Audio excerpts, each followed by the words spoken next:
Where are the low-value men? The hijacker's passport was found blocks from the World Trade Center crash site. You can believe that. You can believe that. You can believe that. Contracted COVID, but says with a mixture of medicines, including the controversial horse dewormer that has poisoned hundreds of people nationwide, he's now recovered. He was the best guy around. What about the people he murdered? What murder? From the headlines to the whisper start. Low value mail at 9 o'clock. Where truth and fiction take a ride. Why don't you swear on the Bible that you walked on the moon? You're a coward and a liar and a thief. Our stories are.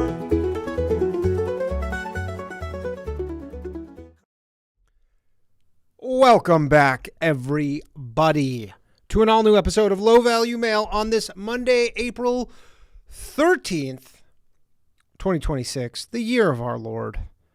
It's episode number 182. Sorry that I'm starting an hour late. I do apologize. I was in Detroit this morning / afternoon, and it was a little tight for time, which is why we were starting late. But it beats canceling the show, doesn't it? So welcome back. Shout out to everybody who came and said what's up this weekend in Pittsburgh and Chicago and Detroit. Fun shows. If you want to see me on the road, I'm going to be all over this fine country. You can get tickets at dannycomedy.com. Next show I have coming up is in Charlotte, April 29th. And if you happen to be in Vegas in a couple weeks, I'm going to be at the Bitcoin conference with Ryan Long. What we're doing, TBD. It's not stand-up. But if you're around, come say what's up. Anyways, let's get to it. Lot going on this fine planet. Also, just FYI, I've said it a million times, there's a new phone number. I don't even know if I need to say it anymore, but there's a new phone number, 1-347-391-6995. There's also priority Patreon numbers for Canadians and Americans. I still can't get this UK number figured out. Zoom is such a nightmare. I'm trying. I have all these tickets open. It's almost like they say, we'll open a ticket for you, and then they just fuck off completely. So that's essentially what's going on, but I'm working on it. You can sign up for the Patreon, patreon.com/lowvaluemail, MAIL. It's $5 a month. You get ad-free episodes, which that on its own should be worth it. If, for the thousands of people who watch the show, that by itself, to not have to listen to ads, YouTube ads, any of that shit, that would be worth it. But anyways, you get that, and you get priority call-in line for America and Canada, and hopefully soon the UK and other shithole countries that, of course, Zoom allows. Okay, so let's get to it, then we're going to open the phone lines. Trump and the Pope are beefing. I don't believe it's the first time that they've been beefing. Certainly the first time that I can recollect in my life that a sitting U.S. president has been really going at it with the Pope. I don't really remember that. I guess maybe because the Pope has kind of never really spoken English that well in my life. I'm trying to think who spoke. Ratzinger? Did he know English pretty well? I don't remember. Exactly. But for the most part, they don't, I guess the last Pope, I guess he spoke English. I don't know how well.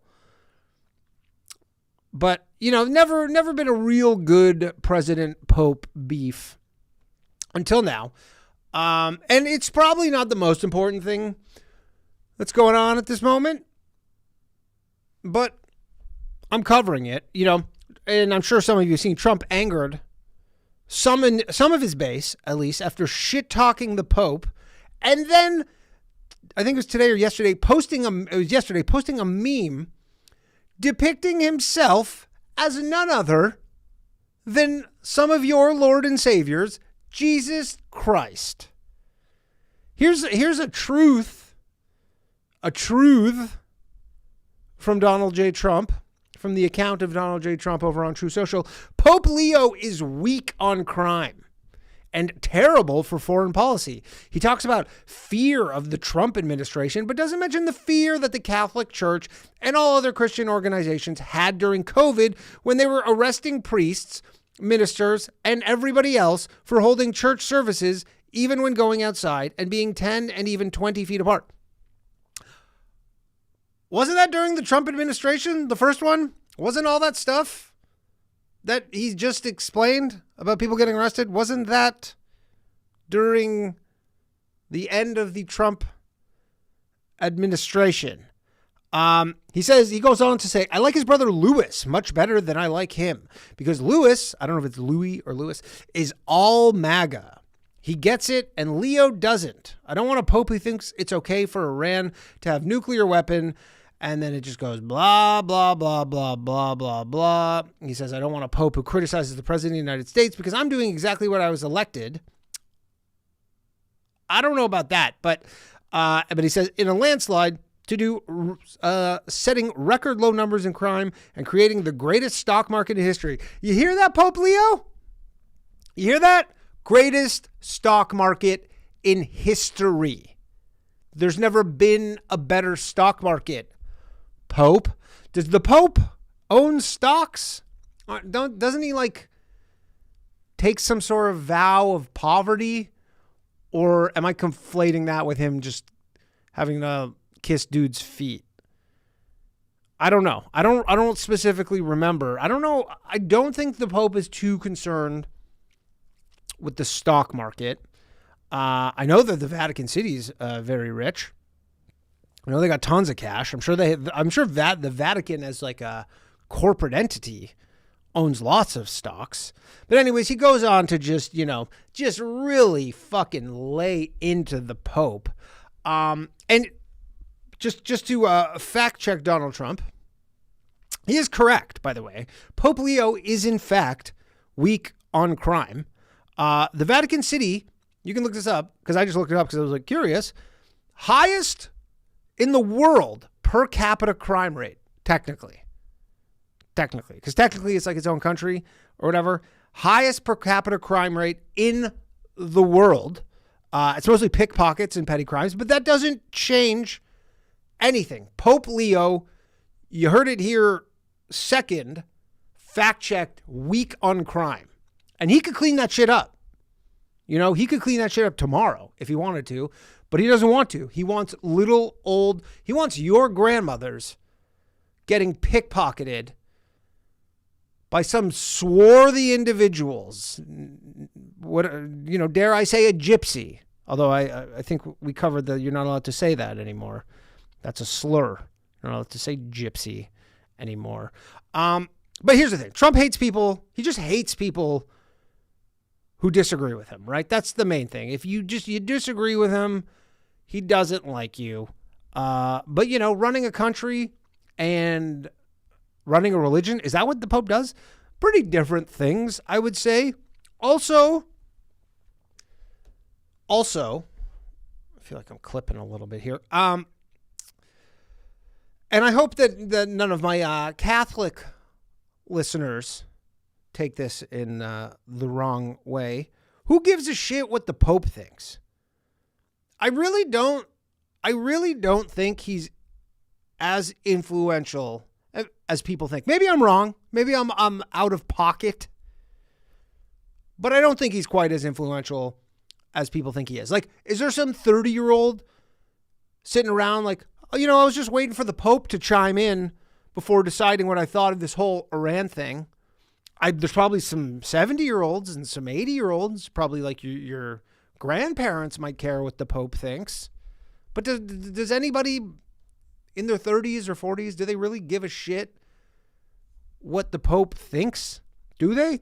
I mean, look, the Pope is an American, all right? The guy's from Chicago. He's allowed to have an opinion, especially about America, just like anybody else.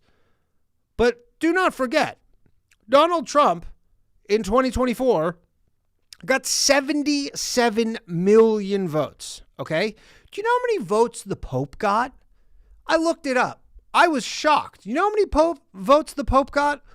108. That's it.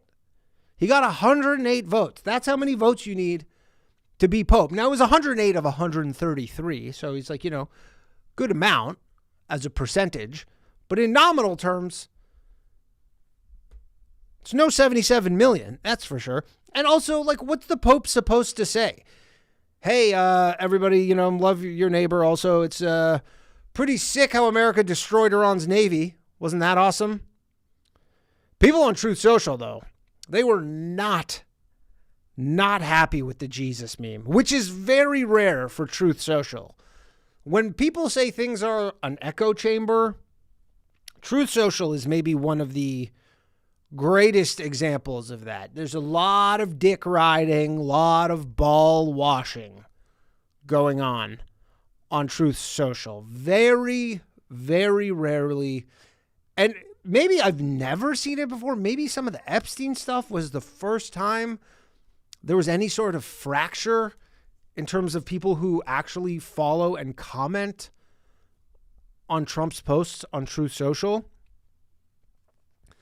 I've never met somebody who actually earnestly uses Truth Social in my life. People, though, this one, not happy, right? And he deleted the post. If you saw it, it's Trump, obviously as Jesus healing a man. And then there's all these soldiers, but then they found the original. There was an original post that somebody found. I actually bookmarked it here. Let's see if I can find this. So this is from someone called God Rules IRL on Twitter. Actually, maybe not. Anyways, this may be fake news, so I'm not going to read it because there's a community note on it, so it's hard to say. But it's not a successful community note. But essentially, there was these soldiers, and then he replaced one of them with this like demon, and one of the guys looks like Rob Reiner. It's so bizarre. There's a soldier, there's a nurse, there's a woman, there's what looks to be Rob Reiner, some jets, the Statue of Liberty, a couple eagles, not the band, and then some soldiers in heaven, I guess. I don't know if these are dead soldiers, but then this demon thing, which is, it's all so bizarre, okay? But he deleted it. People were not happy. And again, he turns on you. The moment you criticize Riley Gaines, I just saw, the swimmer chick, she was like, I didn't care for it.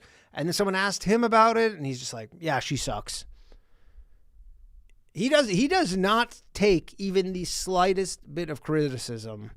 I mean, if he sees this, boy, am I in the doghouse. But even the fact that he deleted it, very out of character for him. And like, if you recall, he didn't even delete that video. Remember, he posted that video and then it was like an auto scroll video. And then the start of the next auto scroll video was the Obamas as monkeys. He didn't delete that. That one he did not delete.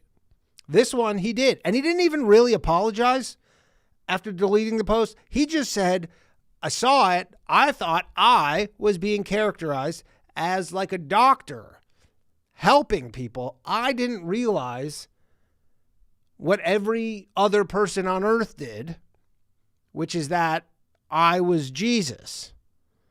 Also, I will say, kind of rich that people who have spent the better part of the last decade calling liberals snowflakes are now very upset over a meme. And I know a lot of you are just like, hey, well, it's too far.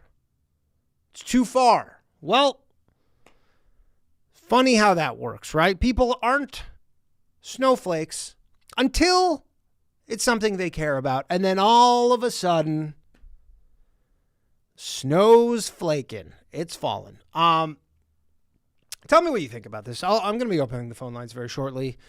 You can let me know what you think. Are people overreacting? Are you personally upset about this?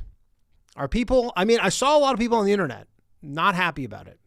They don't like They don't like the mocking. And you know what? I'll say some people were even consistent. You know, when Trump was saying praise be to Allah, and they go, even though really the only person I saw who had mostly an issue with that was Tucker Carlson. But, you know, some people were like, gods are off limits, which you think they'd be able to stand up for themselves, but apparently not. Those are the things that are off limits. Muhammad, that's really off limits just because those people will kill you. We got a ceasefire last Tuesday. We did. We got a ceasefire. It lasted about 5 minutes. I don't know it seems we're back on ceasefire. They announced a ceasefire on Tuesday night. Remember, Trump was supposed to blow up fucking entire civilization. Backed out from that. Then they were like, there's a ceasefire. Then immediately, like literally, like we have a ceasefire. 10 minutes later, they're like, yeah, Iran's firing all these rockets into all over the UAE, into Israel. Israel starts bombing Lebanon. Didn't last very long. That was a whole thing in and of itself. My guess at this point, the ceasefire, I believe, is until April 22nd. If I had to guess, and you know, last week I said, I thought this thing was going to be wrapping up, and then boom, next day, ceasefire. But I don't think the ceasefire is likely going to last. I do think it's going to lapse.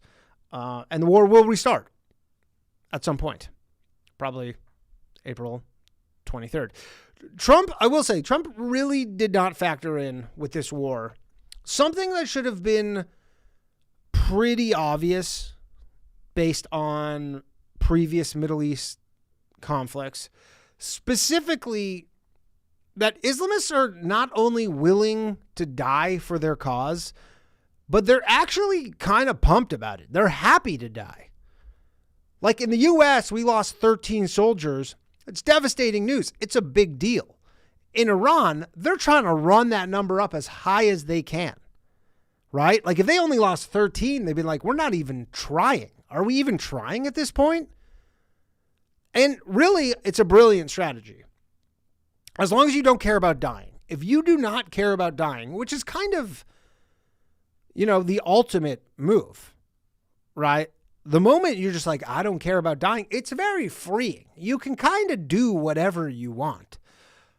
But the thing is how are you supposed to negotiate with irrational people? And again, what's more irrational than not caring about dying? It literally goes against your biology for the most part. And here's the thing, the IRGC, no problem killing their own people. And I say that I'm dubious of that whole 30,000 to 45,000 figure that gets bandied about. I'm not saying that that's the case, but it wasn't zero either. It was somewhere between 0 and 45,000. Where? I don't know. But people are saying, Trump, his negotiation tactic is premised on this madman theory where he's irrational and unpredictable and it's just impossible to know what he's actually doing. But the IRGC strategy in Iran, their strategy is actually way closer to this because they're willing to tank the global and their own economy over this whole thing, right? And they're willing to die over it. They're willing to die. They're willing to thousands, tens of thousands. They are willing to die to win. And Trump can't say the same thing. America is not willing to take tens of thousands of losses. It's almost as if they're out crazying the crazy guy. And now the Strait of Hormuz still isn't fully open. It's apparently full of mines that the Iranians are saying they can't remember where they put them. Weaponized incompetence is what they call that, right? Your wife asks you to do something, you do such a bad job, she never asks you to do it again. She's like, where'd you put that thing? I go, I don't remember. She goes, fine, I'll just go fucking find it. You're useless. It's kind of what they're doing. And Trump just goes and he goes, oh, you're not going to open the Strait of Hormuz? Okay. Well, then we'll just blockade the whole thing with the U.S. Navy. How's that sound? So Iran won't let any ships exit the strait, and the U.S. is just like, fine, then we won't let any in. How's that sound? Surprisingly, oil prices haven't been affected. Stock market almost back to all-time highs. Hard to really understand what's happening in terms of, I'd say, you know, they often say you need to separate the signal from the noise. Now, either, and I could be just absolutely dead wrong on this.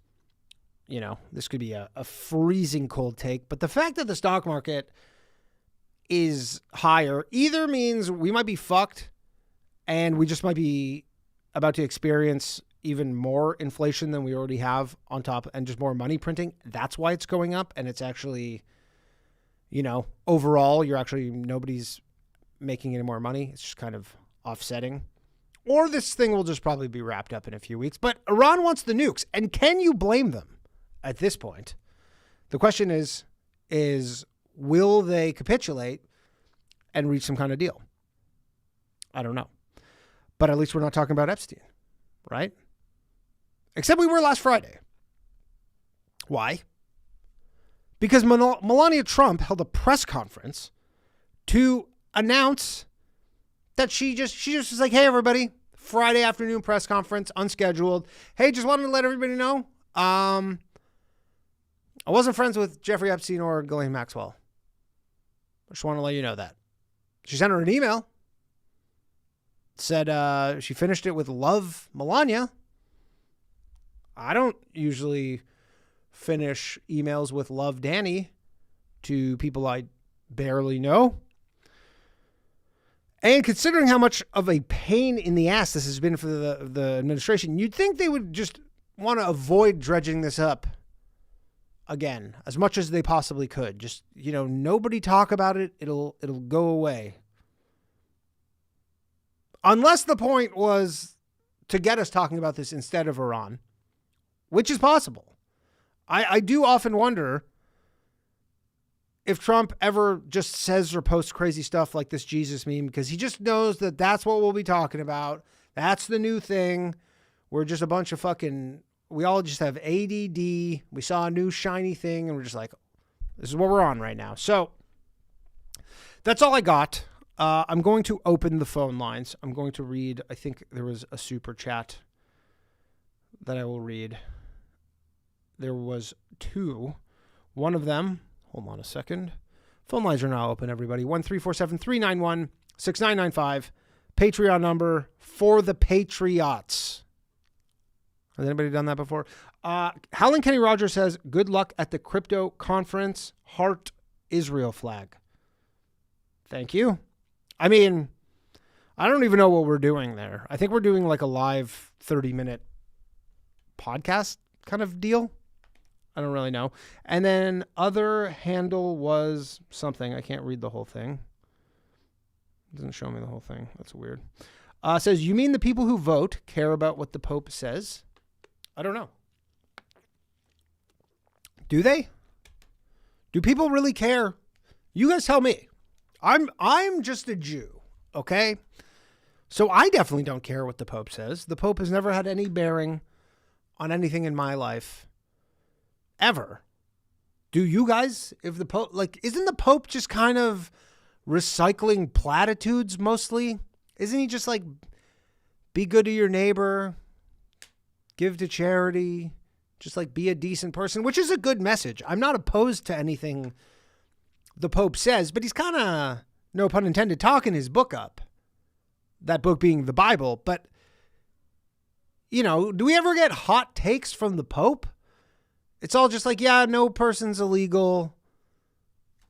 Just kind of fairly liberal bullshit. Like, I'm trying to think, has the Pope ever had has there ever been a hot take from a Pope in my lifetime? I don't know. But the phone lines are open. Gerard, we got Gerard answering your calls. We will be giving patrons, obviously, priority. Before I get to the calls, if you want to join the list of the very important Scrotes, aka the Scrote Wall of Fame, at the beginning of the show. You could join the $10 tier here on YouTube or on Patreon, or if you already have a membership, you can upgrade. And as always, don't need your money. You can support the show without money just as well. And you should be if you enjoy this show. It's the least you could do. It's just like the stream, share with a friend, leave a comment. And if you're a Spotify follower, or if you listen or watch on Spotify, just hit the follow button. Spotify keeps telling me that it's important, so just do that, please. Tomorrow night, 9 p.m., I'm going to be back with what may be, and I know I've been saying this a lot, but it may be the final episode of The Bathhouse tomorrow night. There will be an option similar to the last time I said it was the final episode to extend it by one more episode. But again, it's been at least 2 months that I've, given the option for people to save the show. I think like 55 people signed up for $3. I don't know what you guys want me to do, but it'll be going week to week from now on. And if that's it, if tomorrow's the last episode, then tomorrow will be the last episode. I'm very busy right now, and that's it. Anyways, and if you really care about saving the bathhouse, you can go sign up, but I don't think even 10 of you doing that would matter. And again, see me on tour. I got Charlotte, Washington, D.C., Ocala, Florida, San Diego, Chandler, Arizona, East Providence, Rhode Island, Brooklyn, New York in June. I just announced Atlanta, Cleveland in June as well, Portland, Maine, Tacoma, and Spokane. And you can get tickets at www.dannycomedy.com. All right, let's go to the phone lines. Okay, hold on. Oh, we got a lot of calls here. What's going on? Sorry. All right. Thank you very much, everybody, for bearing with me. I am deliriously tired. I had a pain in the ass flight today from Detroit. Detroit's a fun city, though. Kind of a dump. Faceman says I paid for a year subscription and I got no love. If you mean for the very important Scrotes, I updated on the 1st of the month. So if you're not on it, it just means, and if I missed it, please let me know, but it's updates on the 1st of the month. So that would be the exclamation. Hello. Who am I speaking with? Are you talking to Victor? Hold on. Why are multiple people? Hello, Victor. Are you there? Yes, sir. What is happening? Shout out Boys Cast. Shout out. I just wanted to, and low value man, I love it. I just wanted to talk about the blockade and the Strait and all this kind of nonsense that's going on. Yeah, the whole thing. I don't necessarily think that which is an act of war, by the way. You think that would be a violation of a ceasefire if you're like, we're just blockading the thing, but I guess not. Yeah, I think the Islamabad talks and whatnot is kind of just delaying so that we can get the troops in position, because they were like a week or two out when we started doing these talks. Like the Trinidad and I guess the H.W. Bush the H.W. Bush carrier group going around the Horn of Africa. Yeah. I think it's just a delaying tactic, but really the blockade is something the blockade from our point of view is something that I think is going to end up being I hate to use the word smart for all of this because all of it seems so dumb, but it might have been the smartest thing that we've done in a long time in this, I don't know, since February 28th, this whole thing, because the Iranians have been able to get their oil out. Yeah. They've been able to get their oil out and apparently have been able to get weapons in. Yes, so, I was actually, before this, I don't know how much you know about this because I don't know a lot about this, but I was looking at a map because I know that Iran gets a lot of their weapons from China and Russia, essentially. And, the notion was that, there's this 2-week pause. The U.S. is going to re-up on all their equipment, but so is Iran. So I was like literally looking at a map being like, is there a way that they can get these via land somehow? But imagine that would be a lot more difficult. Like you'd have to go through transit all these different countries. It would be a big pain in the ass. Crazy hard. Crazy hard. So, and I think it's mountainous. So yeah, it is for just that reason of just stopping, all this stuff from coming in. It seems sharp. And I read that Iran's losing like $265 million a day with this blockade. Yes. In addition to that, obviously the keeping the let's say the pressure going, such that this is like one of the longest internet blackouts. There's all this stuff that's going on with the populace there, and I don't necessarily think there's going to end up being a popular uprising. They've literally told people, we're going to murder you in the streets if you show up in the streets. Yeah. So I don't think those things are going to happen, but insofar as the U.S., we kind of did like this half-assed, tepid measure, but kind of like we were doing with Vietnam for the longest time, where we would just let the Vietnamese attack us and then run back into Laos or run back into the neighboring countries, and we wouldn't follow them into those countries. And that was one of the biggest problems we had in trying to execute that war. It's one of the things the U.S. I think had to do. But in addition to that, this whole globalized system, as far as freedom of navigation, the Bretton Woods system from 1943, this is all going to fall apart eventually, just given the beginning of the multipolarity, between China, Russia, and us. Yeah. We have no reason to basically protect the waterways for China to get rich. Right. And this is going to end eventually, but we have kind of this I don't want to say giant mistake, but this let's say foolhardy errand that we've ran into that has just hit the fast forward times 64 to get us there, and it just seems it's like an acceleration, and it just by without a doubt. But the only thing that I would say that might end up causing the Iranians to come to the table is when the money's not flowing. And I think what you're saying about them being like the crazier people at the table, I don't think they're the crazier people at the table. I think this was, as long as the money was going to flow, the oil money doesn't go to the people, it goes to the IRGC. Of course. So as long as the oil money's flowing, they're more than happy to let the people die. You got to stop the oil money from flowing. So I think the bombings and whatnot they're going to be willing to withstand all that. It's the blockading of getting their money out to their overseas assets. I don't know if you said you're not too familiar with it, but the IRGC has investments all over the world, mm-hmm. Especially in the West. Yeah. And if you're able to, it's a money laundering system. The oil comes in, they launder the money out, they buy assets for themselves, they enrich themselves to the detriment of the Iranian people, and then was it step 3, profit?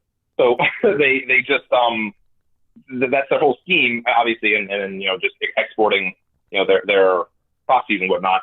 But I think the blockade is maybe one of the only things that Trump has done that I've seen that has any sort of rational sense to it. Why wouldn't they have done it earlier? Do you have any thoughts on that? I think they thought. Is that just like an escalation?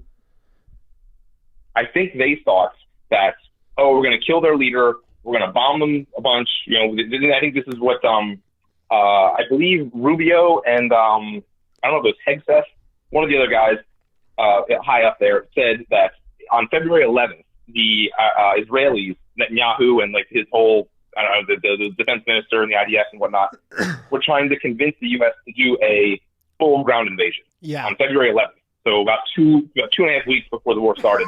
And I think Rubio, one of the quotes I remember reading was, "This is total bullshit. Yeah, it's farcical." You shouldn't do this. You should all of them said it. They're like, no. Yeah, they're like, no, this is not how it's going to work out. Which again, we've always been told that the future of military for probably the last decade, like the future of these conflicts was not going to involve soldiers. It was all going to be like the drone warfare, and it's going to be, more. So it still seems weird to me, like the idea that they're just going to send in 50,000 troops in a country of 93 million people. Still doesn't that's not gonna make work. sense that that's even going to work. And And I think that's part of what someone got to Trump and was like, okay, yeah, invading Clark Island isn't going to do shit. It's much easier to just park your ships outside of Clark Island, and when the ships come up, you can just helicopter board your people on there and cut them off from going out to sea. Yeah, exactly. Rather than trying to invade and just be fucking target practice for anybody who wants to fire a drone off. Mm-hmm. But I think what ended up what all this started was Trump was high off of Venezuela. Yeah. He thought, and Netanyahu came in and was like, oh, look, we can do this here, and it's going to be a quick thing, just like that, and everyone's going to be fucking jerking you off. And he bought it, bait line, hook, line, and sinker, and went for it, and it didn't work, and then now we're stuck here, and I think finally he has, kind of like with Ukraine, where he had eaten so much of Putin's propaganda and then realized, Melania had to tell him, oh yeah, he's talking to you about not doing something, and he just bombed the school. Here you go. And then all of a sudden, all this aid started going to them. Right. I think it takes these kind of big, I say big mistakes, but these big realizations, and then he has miscalculations turned and been like, okay. Yeah, exactly. Yeah. Exactly. And the thing with Venezuela is that wasn't a religious fundamental theocracy essentially running that country. These are a little more reasonable people. They're they're mostly Catholic. It's also they don't want to die for their shit. And it's in our backyard, here. But also I don't think there's a lot of people it's also right here. Yeah, but they're also not willing to die over their shit to the degree True, that the Iranians are. You could also argue over the last 25 years, sure, Iran has the IRGC, the mullahs have not run Iran well. They haven't run it as poorly as Chavez and Maduro did in Venezuela, such that the people there are like, holy shit, we were the richest country in South America, and now all of a sudden we're like dog shit. Like we're one of the poorest countries in the world. Right. So you had a population much more ripe to be able to be like, yeah, fuck these people. I don't care what happens. I understand. Yeah. And the other thing too is that we timed it so poorly. Like the whole Trump, get out there, we're going to help you. And then we let a month go by. They block the internet out, kill, depending on who your numbers are, 13 to 30,000 people. Yeah. It's hard to get it real, but it's something. There's some amount of people that's somewhat substantial. Exactly. Yeah. And apparently they've also upped their the amount of executions they did in the last year was one of their records. I was just reading that Iran's executing 4 people a day. 1,600 people. Yeah, 4 people a day. Yeah, 1,600 people. I think they said they hanged 48 women, and that's when you hear that, you go, you hanged 48 women last year. What could they have possibly done to warrant hanging 4? You know what I mean? But I don't know. They're it's I don't know how many people the United States executes on an annual basis. Probably not that many. Maybe I would guess 20 or something. 10. I was gonna say certainly less than 100. Yeah, less than 100. And when you go look into those, I used to I'm an attorney. I used to be a criminal defense attorney. The people that executed, I know there's the horror stories about the mentally ill or whatever. Yeah. But when you really look into what the facts of the case were, it ends up being holy shit. 47 last year. 47 last year. Yeah, exactly. Yeah, and usually you look into them and they're these brutal stories, and the notion that these 48 Iranian women did anything comparable to any of these people is hard to believe. It's probably they talk shit about someone or didn't wear their fucking burqas or something, something along those lines, So, and again, I know this goes back to your why is this America's problem? I'm sure there's other countries who are executing their citizens and they don't have resources, and we're just we don't give a shit. That's not something I would even put as a blip on the radar as far as America's problem goes. I wouldn't. Yeah. I'm never going to argue the moral aspect of it whatsoever. What I would say is there is the Bretton Woods system from 1943 that we basically got everybody in a room in Connecticut in World War II and said, this is how the world's going to work as far as economics go. Yeah. That system is falling apart because there have been free riders as far as basically riding under the U.S. defense umbrella. I mean, contributing enough. Canada, Mark Carney just came out 3 days ago, and essentially saying the 70 cents. Yeah, he's like 70 thing. cents of every defense dollar went to the U.S. He's like, that's over. And, huge applause. Everybody was fucking jacking him off for that. Yeah.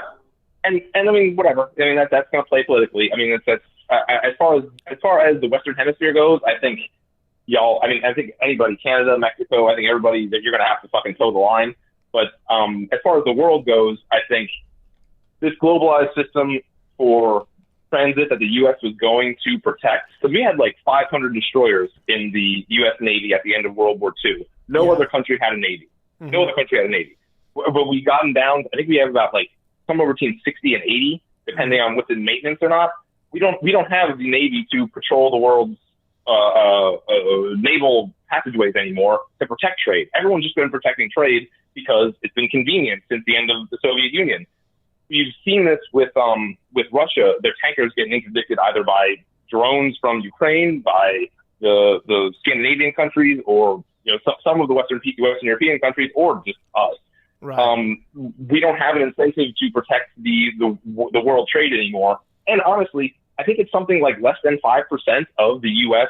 is trade from overseas.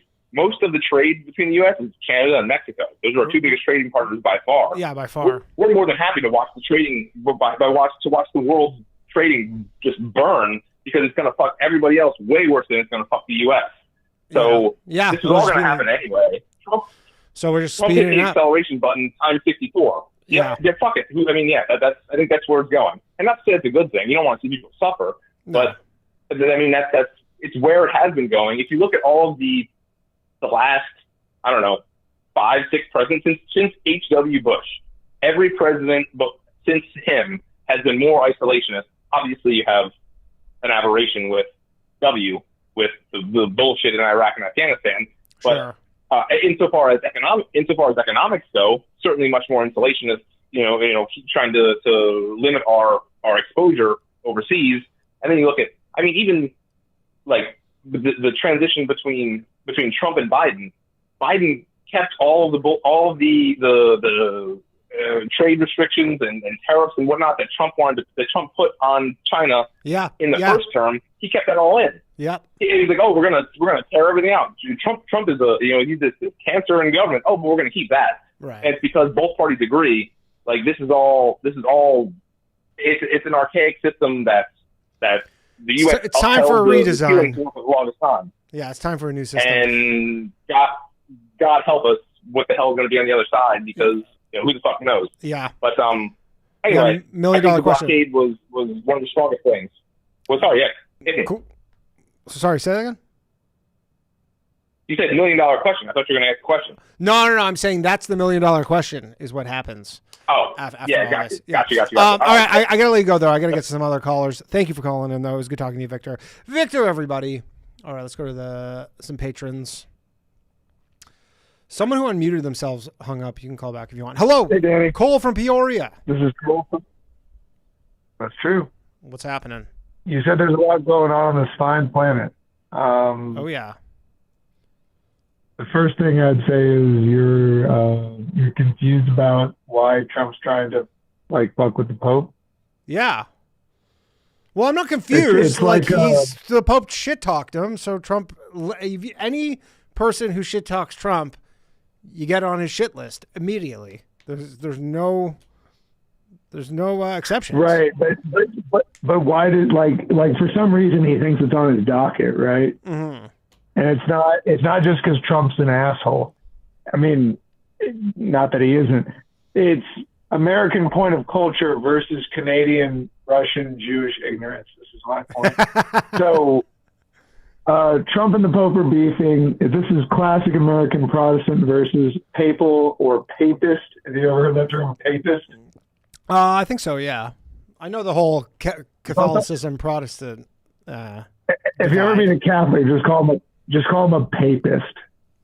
Just like you fucking papist. And that's what basically the differentiation between Catholics who kind of abide by the Pope and don't. Catholics are a late addition to the American economy. We don't. Catholics came late in the economy. A lot of everybody here is already Protestant, grassroots. So Catholics find themselves very much on the East Coast. Fought Catholics from a very American view. That's why that's why JFK is like so excoriated, but also just kind of a point of contention. Chicks want to fuck him, but they're not. But do you think that him, do you think that the Pope, if he's going against Trump, can swing like actual voters, who like Catholics, I guess? No. I think the problem is like American Catholics are actually so like they're more conservative than European Catholicism would ever present. American Catholics have held like a weird line here in terms of conservative ethics, and they're primarily based. They've gotten like a weird division throughout the United States. I mean, it seems like if you're overly religious, I guess that's not the case for all religions, but at least like Christianity, if you're overly religious, by default, you're conservative. I mean, I guess I'd say I am overly religious. I was raised Seventh-day Adventist, so I do view Catholics as like, they literally taught us to view them as like the Antichrist and the mark of the beast. Like they literally taught us to think of the Pope as the Antichrist. The Pope is the Antichrist. Yeah. That's a fun little. Which one? What's Seventh-day Adventist? How do you differentiate that one between all the others? What is the key? There was a movement. No, like, so most of Americans, like, you can agree that it's just a bunch of, like, a shock tard of different religions just showing up here, right? Mm-hmm. So, including, like, Judaism to some respect. But Christianity, and, like, there was something called the Millerite movement in the 1840s while Europe was experiencing communism. America was experiencing religious revival. That's how fucking behind we are. Okay. If that makes sense. Yeah. We were experiencing our own like internal revivalism. That like all happened about the same time as like the Civil War, and it blends with our like slave theories of economics and like what we think of as people. But like as like you're kind of a latecomer immigrant wise to the Americas, right? Yeah. I mean, my parents were not born in the Americas. Okay.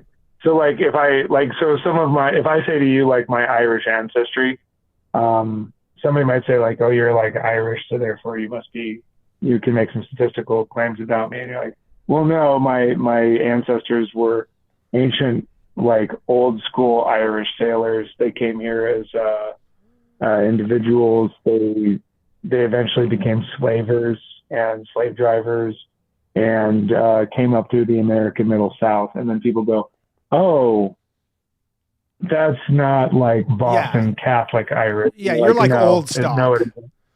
You're like old stock. Right. American. So America has a lot of different flakes like that. So when people say like, oh, we're Catholic, you're like, oh, we hear new stock. We hear people who haven't fought in wars. We hear people who don't have any. They're all new JFKers who think that, they can make whiskey illegal and then. Sure. I feel like the Pope has clout in like the third world. I feel like if the Pope says like if he were to endorse a political candidate in say like Brazil or something, I feel like that might have some weight. I feel like here it's meaningless. I think he has already done that. Like they've already sourced the Pope from South America, right? Mm-hmm. Right. Like there's no they can't do it again. And the problem is the Catholicism doesn't need a softer Pope at this time, right? It's in terms of this, like the threat facing Catholicism as an entity in terms of its like, let's say, hegemony in Europe, it has to go and kill a lot of Muslims. And if it doesn't do that, it's not Catholicism.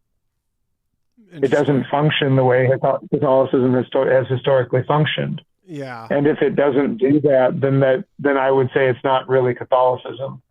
What is it then? It's a leering center.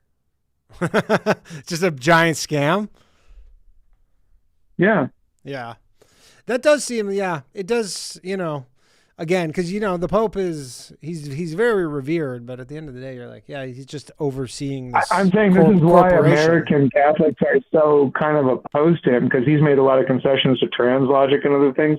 And American conservative Catholics are like, fuck, I feel like no, the Italian, we're not Notre Dame. the Italian we're not Catholics. Notre Dame. He's like, fuck Notre Dame. We're Notre Dame. Yeah, that's who we are. Right. But like, I feel like the Italian Catholics probably like the Pope, maybe just because the Vatican. I don't know. They've had like their own little internal uprising, but I don't know what frame of reference Italy has to even tell the the Vatican that they like. Italy for some reason is going to tell the Vatican that it's inviolate.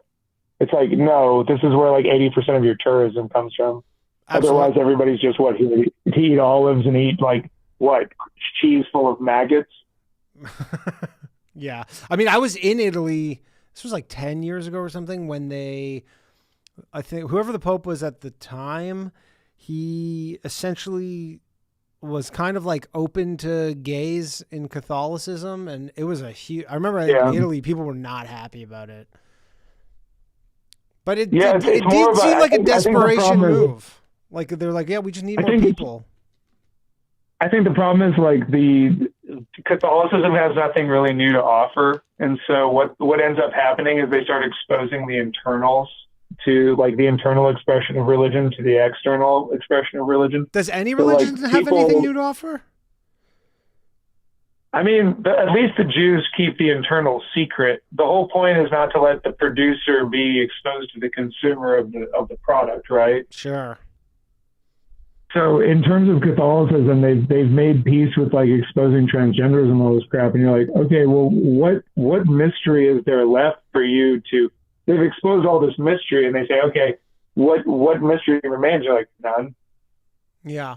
It's like, what do we think the priesthood is? Do we think it's a bunch of just like alpha chads fucking tens all day just making babies, or is it a bunch of like weird ass cucks and transgenders and on like alternative journey, like a bunch of weirdos that nobody wanted, all just in one place, just kind of like transcribing theocracy for everyone else and getting bitter about the high school outcomes. Yeah, they're just nerds. They're just like Bible nerds. Yeah, they are fucking nerds. But that's the problem, is that exposure hasn't done them any good. No. And they just keep getting exposed for being nerds. And you're like, okay, well, nobody likes you. And they're like, that's fine. We'll give them a new edict. And you're like, yeah, they don't know what to do. And I think a lot of countries are like coming to the realization like, yeah, we don't know what to do with you either. It doesn't help in any secular society. No, like it doesn't seem I don't know what the global numbers for actual Catholics are, but I imagine we've probably reached the high water mark for that. And well, we can't imagine there being direction. I mean, you can't imagine there being a safe space for like people that have like irresolute gender resolutions, nuns that want to fuck kids, like priests that want to fuck kids, just like all these people that are like, we would like the right to be identified, but also like separated in some sense. You're like, yeah, to some extent that is the church already. Actually, I take that back. It looks like the Catholic. Oh, I didn't factor in Africa, because it does seem like the Catholic. The Catholic population is growing pretty much year over year. It is growing. It is growing year over year, but they're starting to have to kind of spread out to find. Well, you'll definitely join a religion that doesn't tell you to use condoms. Sure. Yeah, I guess once you go to Africa, you have like 1 billion people there who are pretty open. Anyway, to America is a Protestant nation, Danny. Yeah. America's a Protestant nation. That's why Trump thinks he's going to get some kind of clout from fucking with the Pope. Interesting. Even though I have no idea why he's fucking with the Pope. Like, you think there was some Protestant... That's an indicator for how low Trump is, I guess. Yeah. He's going and kicking the butt. You know what? I didn't think of that aspect where there's Protestants on Twitter who are just like, yeah, fucking give it to him, man. Well, yeah, like if you have literally hit your bottom dollar, go kick the Catholic fucking asshole and just take Robin. And then, you'll feel a little bit better about yourself. And honestly, that frames Trump to a T walking around New York. Yeah, that makes sense. So, all right, Cole. I got to let you go. Thanks, man. Cole from Peoria, everyone. Let's go to Woody from the Patreon. Phone lines are open, 1-347-391-6995. Join the Patreon. Get priority calling. I didn't think about that Protestant angle. Woody, are you there? Yes, I am with you, Danny. How are you doing tonight? Very well. How are you, Woody? I'm all right. What I wanted to tell you is someone who supported Trump 3 times and someone who went to Catholic school. How are we feeling, Woody? A feeling of political nihilism. Can I split this up? How are you feeling prior to the beef with the Pope? So just remove the Catholic part of you. How are you feeling about Trump as just a 3-time Trump voter, but remove the whole Catholicism element just based on the stuff that's going on? Oh, no. Trump has brought me to a place of political nihilism that you can't even begin to imagine. Tell me more. Are you just like, none of this whole endeavor is pointless? It's just like, is it kind of, they give us 2 parties? Because I always joked about this, Americans... they uphold their political system. There's the best political system in the world, but there's 2 parties. There's one more party than China, essentially. It's like, you have one more, essentially. I know there's other parties, but really there's one more party. They give you one option, and we have this illusion of choice here where it's like 2 options, right? So you're just like, none of it matters. Like, we could have had Kamala Harris. We could have had, it's like the South Park. It's like you're getting a shit sandwich or what was it? The turd something shit sandwich. I would have rather had Kamala, not because I condone anything that Kamala says, but because if Kamala had gotten in, I think that would have brought on like a civil war. Yeah. And we'd be going in a better direction from that than we are with Trump. Kind of like we'll get to where we'll get to the we're optimal going quicker. Quicker, yes, essentially. Yes. That would have just sped things. I mean, there could be a case argued that Trump's kind of, as per the first caller, but Trump is speeding up a lot of stuff globally. Well, he's speeding up the end of the world. Sure. Well, isn't that what we're all playing for? I think Kamala would have sped up a restructuring of the United States. I mean, how that would look because everybody's so... Hard to think he isn't. Yeah, but not... I don't feel he's restructuring things at the global level, but not at the country level. True. That's fair. See, I voted for Trump because I wanted to see the FBI get completely blown up and taken apart. Yeah. Kash Patel is a useful idiot. That was kind of a letdown. I'm not going to lie. I was pretty jacked up when Kash Patel became the head of the FBI. Thank you. I was too. So we're not alone in that. No, well, just because he was like, he was going on all these podcasts. He's like, I'm going to turn it into a museum and doing all this stuff. And, there could be some element where he was naive in thinking that you're like, this is a massive organization. And, you have to think of it more of probably like a giant ship where, you can't turn it quickly. You can only turn it kind of. Yeah, but all they've done is change from Tahoes to Beamers. Kind of. We know with the corruption, the level of corruption at the FBI, when Trump got in, when they called, what was it, Pennsylvania? That was the deciding moment, I think. Yeah. When they called that, I thought, okay, here we go. Here's the whole first year, 18 months, 2 years of Trump is going to be these hearings, all these, the Gretchen Whitmer thing in Michigan, the Boston Marathon. I thought we were going to find out a little bit more about these things. And we haven't. He's over there doing keg stands with the hockey team and wherever the hell they had the Olympics, because I didn't watch. Yeah, it was in Italy. I mean, I guess we kind of got the Epstein stuff, which was really nothing. Did you listen to him on Rogan? Who, Kash Patel? Yeah. I did, yeah. That's when I gave up on my country. When he sat there and went, Joe, what tape? Scotch tape? Painter's tape? Packing tape? I don't know what these tapes. I'm like, okay, we're done. We're cooked. Yeah. Yeah. I mean, look, they gave, what was it, 4 million documents or something? It's just, there was just nothing. All the good stuff got destroyed. Clearly. I'm not Yeah. Yeah, go ahead.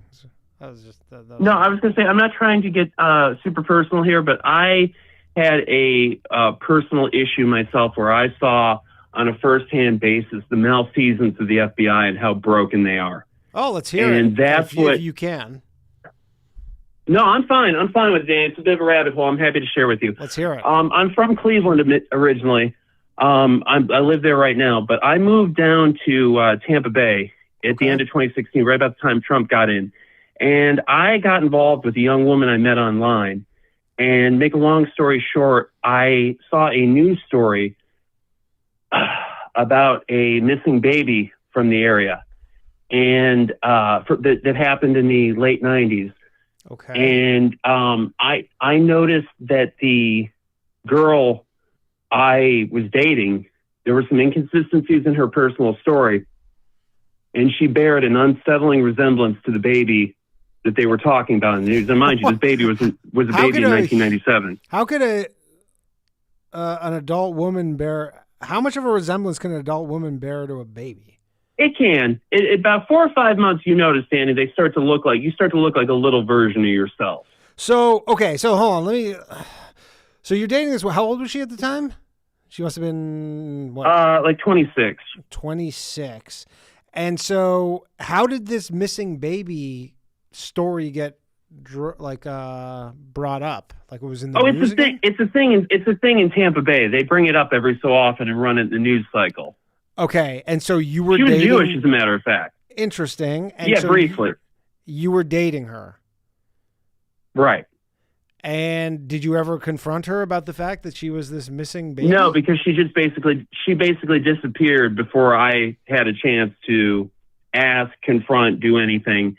And I came forward about it, and I was characterized as a schizophrenic. A girl you came do listen forward. to the show. Right, I know. But you know what? All jokes aside, Danny, you got some smart people. You got some smart listeners. No, I got some good listeners. It's all. And basically, I didn't come on here. I really didn't come on. No, but this is fascinating. 180 Yeah, this is fascinating, though. No, so, I am happy. I'm happy to talk about it. But basically, make a long story short, when I came forward about it, I was characterized as a schizophrenic. A girl came forward and said that she was the girl I was dating and that I was harassing her. She said that I was stalking her. A detective at a bedroom community in Tampa Bay lied on his witness affidavit, had a warrant put out for my arrest. On a routine thing, when a cop asked for my ID, I ended up getting extradited back to Florida, sat in county jail for 6 months. I called the FBI repeatedly to try to report this. Sorry, you sat in county jail for 6 months because you came forward to the FBI to tell them that you may have some not directly. What happened is when I started making noise, this girl that I had never dated before said, "Oh, he's stalking me." And she started shopping it around to different police departments until finally they got a idiot detective to lie on his witness affidavit. So I'm trying to understand this. Why? And this woman, you don't know who she is at all? Or you did? No, I know who she is. She was somehow connected with the girl that I was dating, but it's not the same person. So and what's your theory here is that you're dating this missing woman, this missing baby, and she was being trafficked by the family of the girl that made the accusations against me. Okay, and Dan, I didn't come on here to make this about me, but basically that's this is way more interesting than talking about Trump. This is way better. What do you mean? Well, but this is what got me sucked into Trump and Patel, and sure. And I'm proud to be, yeah. And I expected to get a phone call from the FBI saying, "Hey, what?" Just a low-level agent saying, "Hey, what was this about?" But basically, make a long story short, or this is important that you know this, Danny. The FBI has removed all law enforcement people from the call center. The call center is a joke. Don't listen to me. There's a senator. don't hold me to this. I don't think it was, maybe it was a Joe Manchin from West Virginia, somebody of that ilk who said that the call center is a joke. They, Governor Scott at the time said that came out and said something about the call center and their handling of Parkland. The call center is busted. There's no law enforcement in there. When you call the FBI, Karen answers the phone. And if she decides you're crazy, your tip doesn't go anywhere. That is wild that they're just, some call center person is kind of deciding.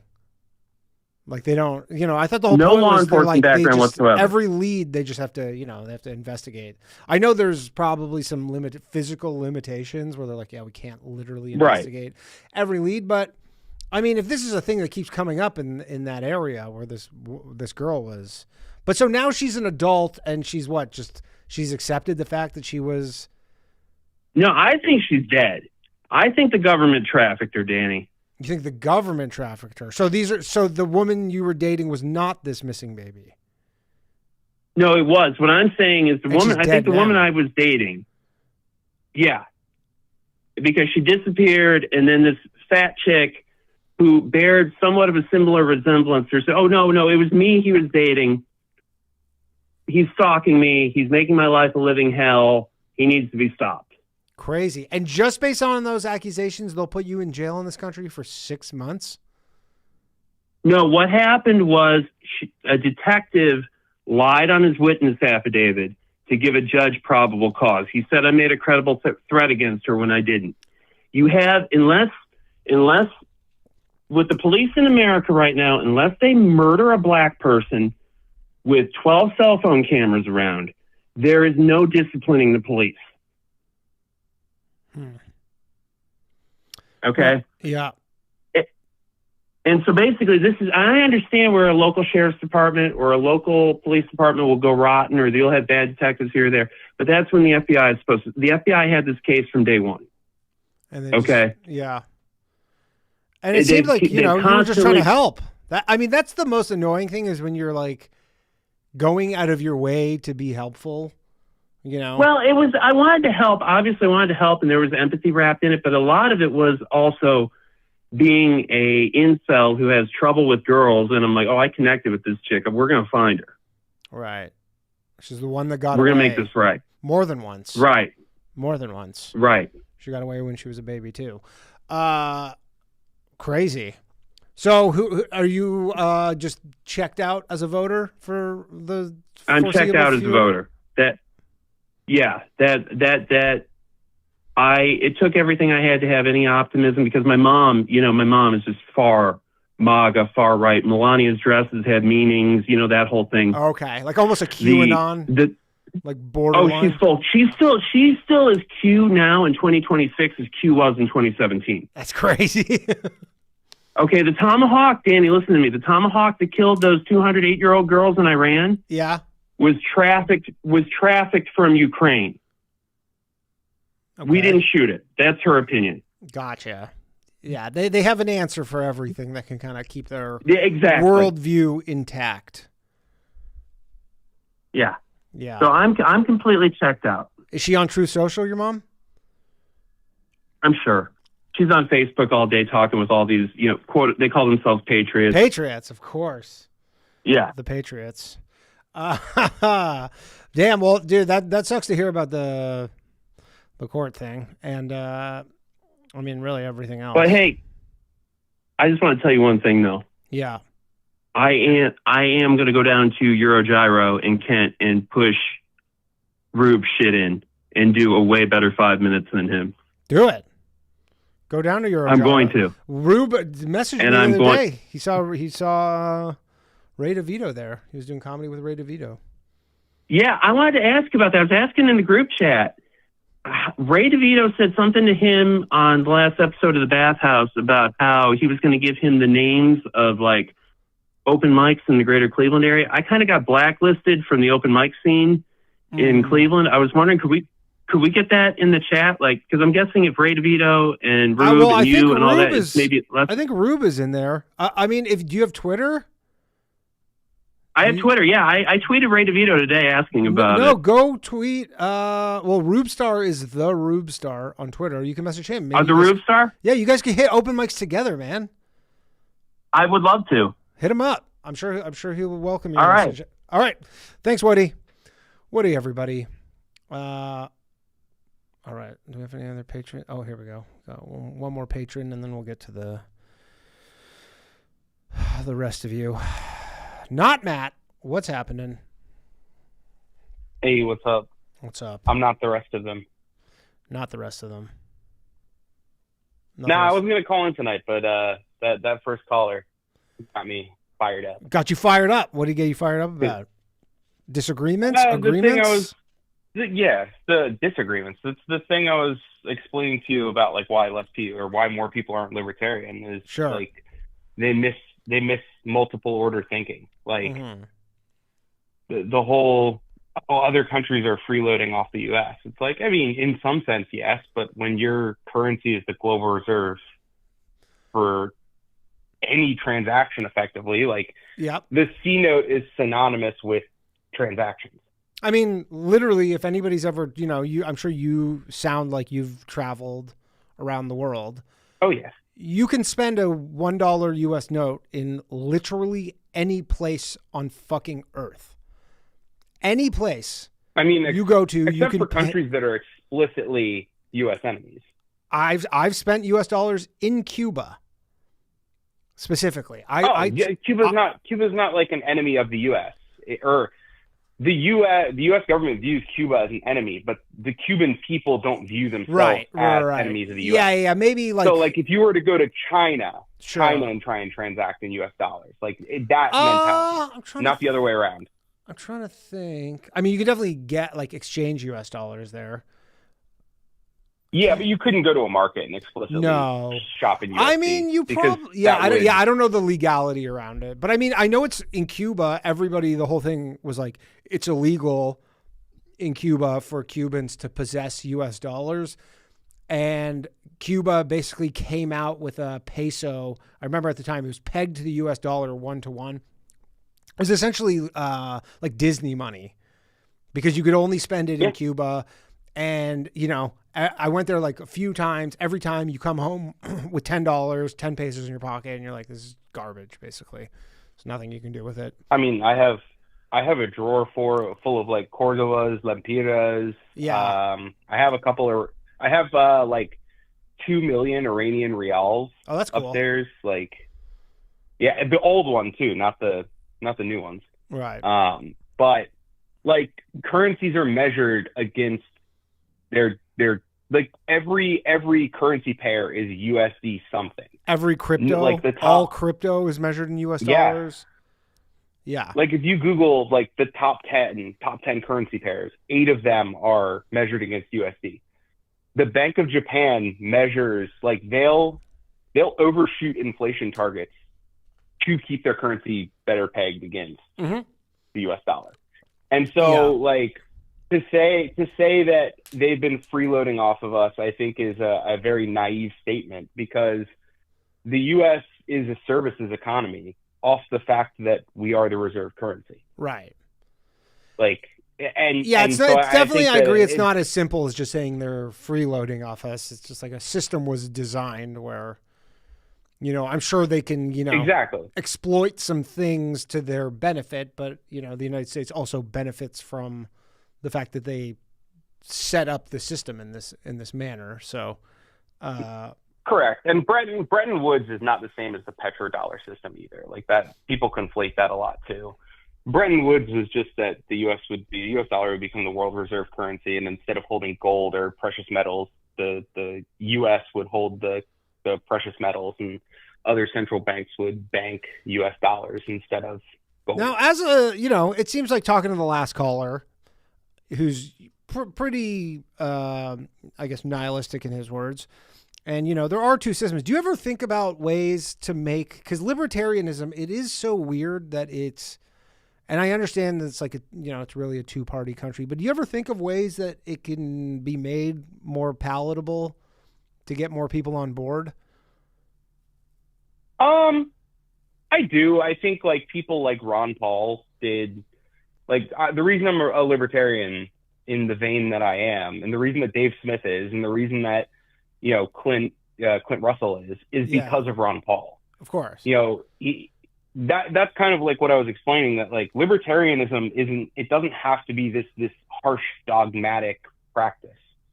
Like it offers very simple answers to complex problems, but then when you get into the reasoning, the actual like theory behind why you give that answer, then it becomes complex. And it's that middle space where, the 60% of the country that are absolute midwits, where they find an answer that is sufficiently complex that it makes them feel smart, but is actually kind of stupid. Like, sure. That's how I think simple. About like people love simplicity though. Like that's almost should be a selling point. I don't think they do. People want to appear smarter than they are. So they'll look for, like, it's the whole like Reddit actually thing. Like the goal of a smart person is to basically derive the underlying logic that can explain something in so many words. But then if asked to go deeper, you can. It's like asking an economist, which system of economy is, provides the most value for the most people. And, that's where you get arguments of, oh, it's capitalism or, free markets, laissez-faire versus, control economy or what have you. And then if you ask them, why, they can give you every stage of complexity of answer up to econometrics, and delving into theory, but you don't go there initially. Like if some person asks you on the street, like, do you think free markets are better than communism? It's, yeah, and it's why, and it's, well, you can give the simplest answer, which is, allocation of resources are better determined by multiple input signals than a single top level input signal. Yeah, fair enough.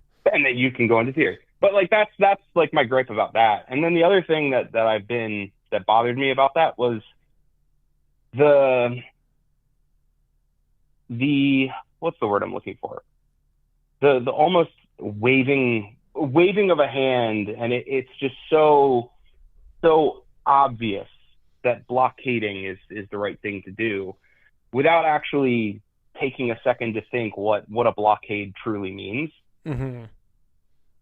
Tell me more. Blockade is the same. Well, not just that, but the implications. It's the same as when they were talking about a no-fly zone in Syria, when Russia was bombing ISIS targets, or Al Qaeda, which Jelani was a part of. Mm-hmm. Hilarious. Yeah. But a blockade means if a Chinese supertanker with oil on board passes through the Strait of Hormuz, that U.S. military ships are going to stop it and board it. Yeah. And disallow it from leaving. And like basically turn it around. That is nuts. Like that like should freak more people out, and it doesn't. And I mean, over a waterway half the way across, like essentially, a blockade is you're saying we control this waterway.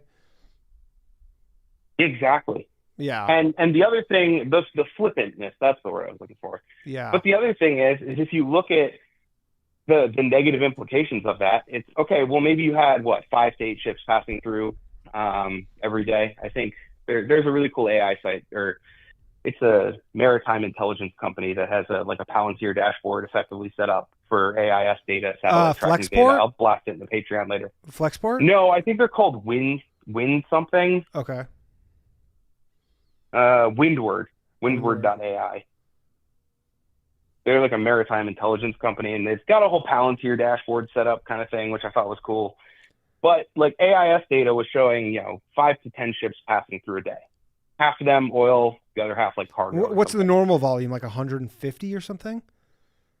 It was like 185 average. Yeah. But the thing was that those 5 to 10 potential oil tankers going to Asia, going to Australia, going, around the world, were stemming the flow of oil out of America. But all you're doing is driving the price of oil up more because you're restricting supply more with this blockade. Right. That's just kind of. And so now conservative analysts, not like conservative politically, but the conservative estimates from like analysts are like putting it at like $6 gas if this keeps up. Yeah. And I've heard no talk of export tariffs. I've heard no talk of, export bans. So like all this is doing is, it almost seems like they would have to, like if this is the plan, then they have to have export bans. Because it would be crazy Exactly. if you know, they're going to drive the price of oil up just so like U.S. oil producers can just make way more money selling on the global market. But also then it's like, is it actually a free market if you're, you know, stopping these companies from trading globally? Yeah. And then on top so you're of saying that, buy like, oil. We're all going to become oil men? I'm saying fill up your car today because it's probably going to be worse tomorrow. Yeah. Yeah. Like, and I was telling all my friends that this weekend, and they're like, "Why?" And I'm like, "Just do it." And they're starting to see the oil prices go, or the gas prices go up again. Yeah. And then that's not even counting like middle distillate costs, like, you know, jet fuel, diesel. Like, middle distillates take time to process, and so when you have just-in-time delivery of ships, when you have a just-in-time supply chain, any time delay will cause the impact to be exponential. Yeah. So I don't know. It's just it's silly. And then the last thing I wanted your thought on was the AI bubble popping. Mm-hmm. Because did you see like Novo Nordisk stock went down, Micron went down when people were realizing that why did Novo Nordisk? I mean, I remember looking at Novo Nordisk in like 2020 because it was the first talk of Ozempic, and I remember I'm like, I should buy this, and I didn't, and then it went up from like $40 to like $200, and then all these other companies came out and it just tanked. It tanked even without an AI kind of issue. Well, it's that one's just a general like tech and STEM bubble popping. It's literally but it's like $40. I've heard. Is it? Yeah, dude, I think you have a different ticker. Novo Nordisk. No, sorry. I'm on like 2 hours of sleep right now. Oh, okay. NNVO. Yeah, like literally when I was looking at it, it was 25. No, when was I looking at it? Yeah, it was like it was like 33, and it went up. It's the other pairing with 150. The other pairing with Micron, but SanDisk. Sorry. Oh, SanDisk. Yeah, Novo Nordisk. I was gonna say. I was like, yeah, they make medicine. Yeah, they make Ozempic. But they were dropping based on like the reports that like the commitments for data center build-outs are being unfulfilled, and it was a letter of intent, not an actual contract to buy from Altman. Yeah, for all that ran. Yeah, that was like the big joke like 6 months ago is like OpenAI would just make some promise to buy, and it would like the company's stock would go up more than the promise to buy, but they would get shares in the company as part of that like promise to buy. So they're essentially just making money out of thin air. Like nothing was actually happening. Yeah, and you can buy credit default swaps on the hedge funds that are basically bank money. It's like CDs on CDs right now. It's crazy. That's wild. I mean, it's going to be a mess, man. Is this right? SanDisk is up in the last year 2,700%. Sounds about right. Yeah. Holy shit! I thought SanDisk forever was like such a dog.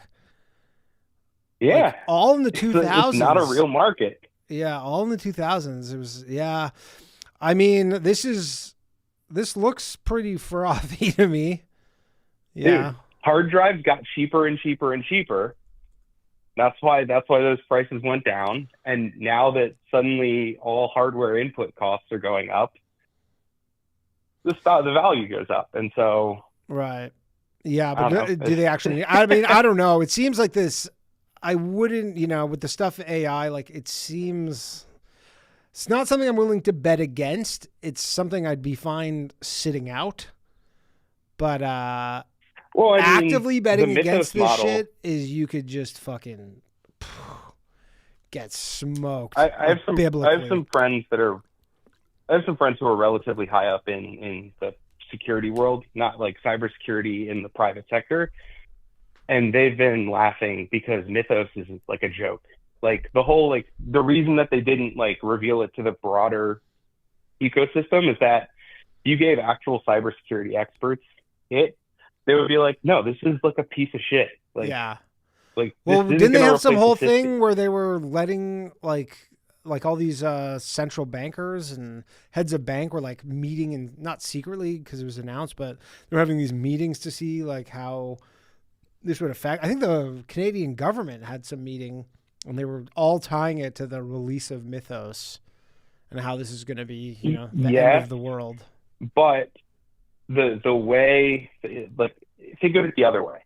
If it came out that Mythos was terrible, it would cause their stop. It would start realizing that there's a plateau. Yeah. And the way you can think of it is the same thing as like what I explained before of like, it'll do the 60%.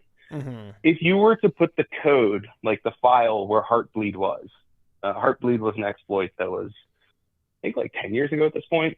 But it was a like RCE exploit, remote code execution. If you were to put that code in front of any C developer, they would go, I see the bug.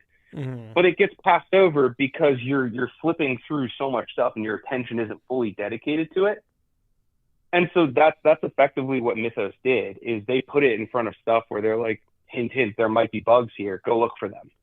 Yeah. It didn't go and find them. They're like, it's just there might be a bug. Yeah, there might be, but are you not? Yeah. Do you not think it could get there at some point? Obviously, the speed, like the delta of the change, you know, might not be. Yeah, where but it's at now. There's hardware costs. Yeah, there's insane hardware costs. And then to tie it back to economics, to wrap this up, there are trade-offs in all of this. Is it worth spending, you know, $50 million for something to operate that can do the job of someone that costs $200,000 a year? Yeah.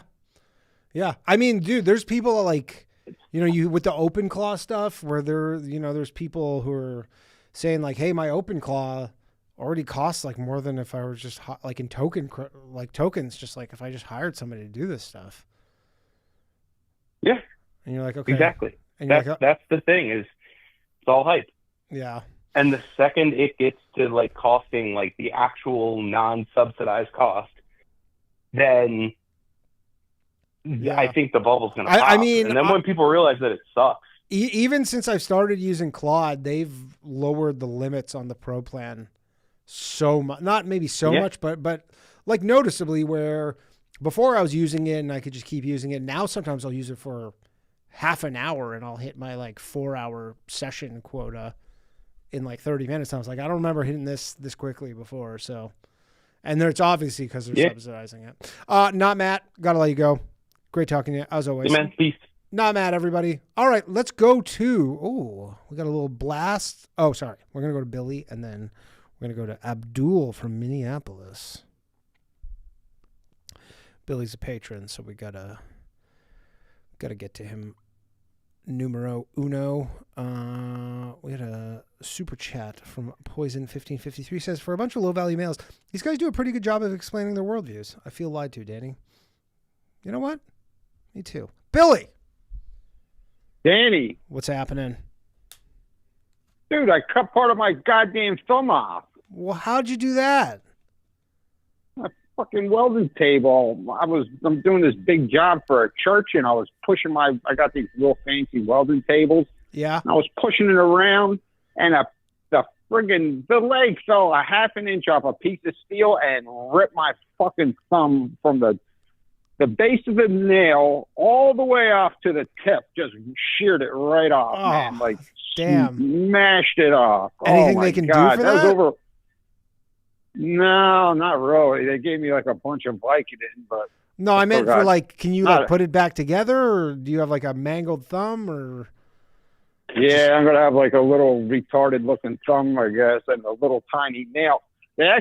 I brought the piece of finger with me, and the doctor she ripped the nail off of that little piece of thumb that I had. She, like, in the sink, she peeled it off. I went, ow, and she jumped a little bit.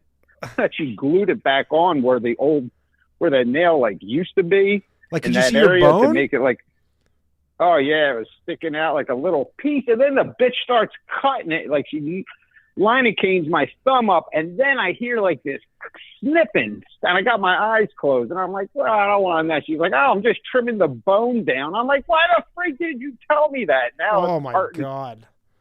I know. God damn it, man. I'm so salty. Yeah. The worst thing is 15 minutes to put socks on. Yeah, probably a thumb is the type of thing that you really take for granted until you lose the tip of it. Oh.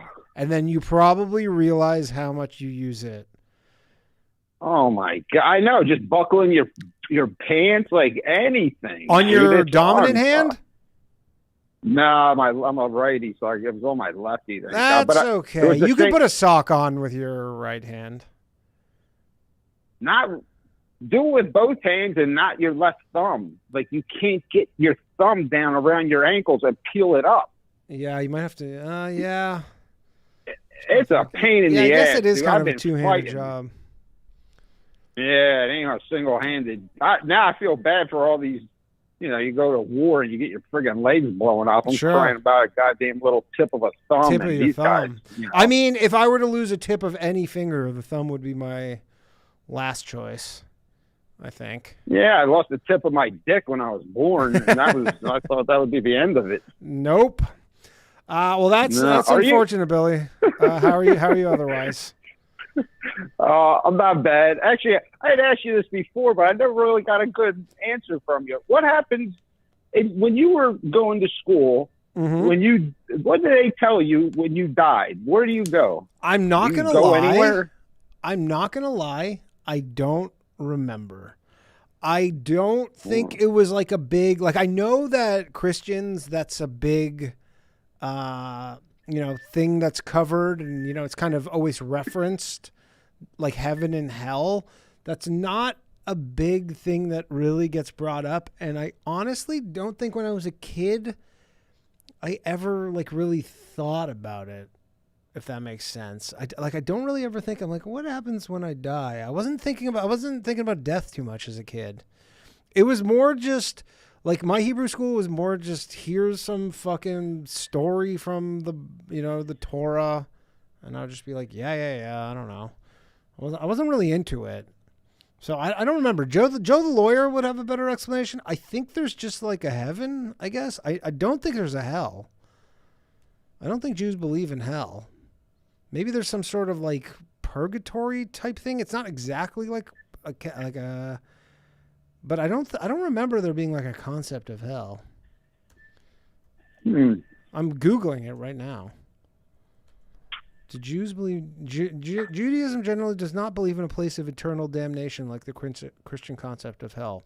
I mean, I will say, that was a nice addition to Judaism, like, New Testament, Old Testament, because it is a good thing to kind of keep people in line. Like, because I know that, Christianity is kind of like an updated version of Judaism, and probably the Christians were like, this is what it's kind of missing, is it really keeps people in line if you just threaten them with eternal damnation. But, yeah. You know what I mean? But no, they didn't really have that. It says there exists a spiritual cleansing ground lasting up to 12 months. I assume that's 12 human months, like Earth months, which is, in the grand scheme of things, not very long, where the soul is purified before entering heaven. That's about it. So what's like Jewish months in Catholic months, like 7 weeks or something? No, I mean, they have a different calendar. Like, I think it's the year, what year is it? In the 54 something, it's or like 5,000 something, which I assume, I don't know if that's it's 5786 is the current year. I never really went off that. I remember it was 5 something. My whole life I just knew it was 5 something, but that was about like gun to my head. If I had to tell you without looking it up, I would be a dead man. Guaranteed. It is not funny, but were you thinking about that you were working on a church and then you lost your thumb? No, not at all. Cause I'm pretty okay with Jesus and all. I don't go to, I think the church is a cult. Maybe that was Muhammad trying to send you a little message. That's what I'm getting at. Who's the Jew? Wait, so what's the Jewish one then? If there's Muhammad and there's just Jesus, God. is there? It's just God. There's God. Is it Yahweh? Yeah, it's like Yahweh, or they say Hashem, but it's just God. Oh. There's God, and then you guys have Jesus, and then there's Muhammad. But maybe it was the Jewish God trying to send you a message. Go do some work go do some steel work for some synagogues. Nobody there knows how to weld. Yeah, that's right on. Yeah. Yeah, they nip the tip and everything. So, all right. Well, I can't wait to see you in Charlotte. I got my tickets. I know you don't. I know you don't drink, but we'll hang. We'll have a good hang. Oh, that's awesome, dude. I'm totally looking forward to it, man. I'll talk to you soon, Danny. All right, later, Billy. All right, Billy from Philly lost his goddamn thumb. This show is something else, man. Let's go to Abdul. Abdul from Minneapolis, my favorite Somali. The only Somali I know. I'm not going to lie. Actually, he's not the only Somali I know. That's a lie. Abdul. Yeah, can you hear me now? I can hear you very well. How you been, Abdul? I'm doing all right. How are you, Danny? I'm very well. Last time we spoke, ICE was roaming the streets of Minneapolis. You were kind of protesting them, if I recall. I was not. Didn't you say you were like honking at them and following them around? Not me. Oh, okay. No. I thought you were saying some stuff. I was saying low. I was minding my own business. Minding your own business. So you'll be happy to hear this. I flew into Pittsburgh on Thursday, and ICE is still working at LaGuardia. Even though they funded TSA from that like partial government shutdown, I guess for whatever reason, ICE is still working at the airport in LaGuardia. Yeah. And I found it so funny because these guys like signed up to deport illegals with their boys. And now these guys are just like, hey, can you put your belt in the bin, laptops in the bin. Yeah, they were doing that stuff. That's like what they're doing now. They're literally just like laptops in the bin, take your belt off. I'm like, that's not what they signed up for. Also, very few white guys. I don't know if they did that on purpose to be like, this is what ICE looks like. Cause most people have never had an interaction with ICE, but there was like probably 6 agents and only one of them was a white guy. Were they Hispanic, most of them? There was a black one. There was Hispanics. I think there was one Asian one, but there was only one white guy. There was, that meme on Twitter was a Hispanic guy who's MAGA, looks in the mirror, he sees a white guy. Yeah. Kind of. Yeah. And that kind of reminds me of one time a cop stopped me and was harassing me about if I had marijuana or not. He was Hispanic. A lot of the more aggressive ones tend to be people of color. I don't know. Yeah, they're trying to prove something. Yeah, I guess. But so what's not me. I'll say you have to understand. It was a super cold winter too. We get mild winter, but this winter was brutal, man. So I only went out for food and necessities. And that's it. What's the update on Minneapolis, man? Minneapolis was like the center of the earth at one point, 4 months ago. And then it just died down. Well, it went back to being Minneapolis. It went back to being what it should be, which is an afterthought. Like, no one's talking. Now, it's like we're completely out of the headlines. By the way, I signed up for your Patreon. Oh, hell yeah! And I was not. I don't know how. Is there a separate number?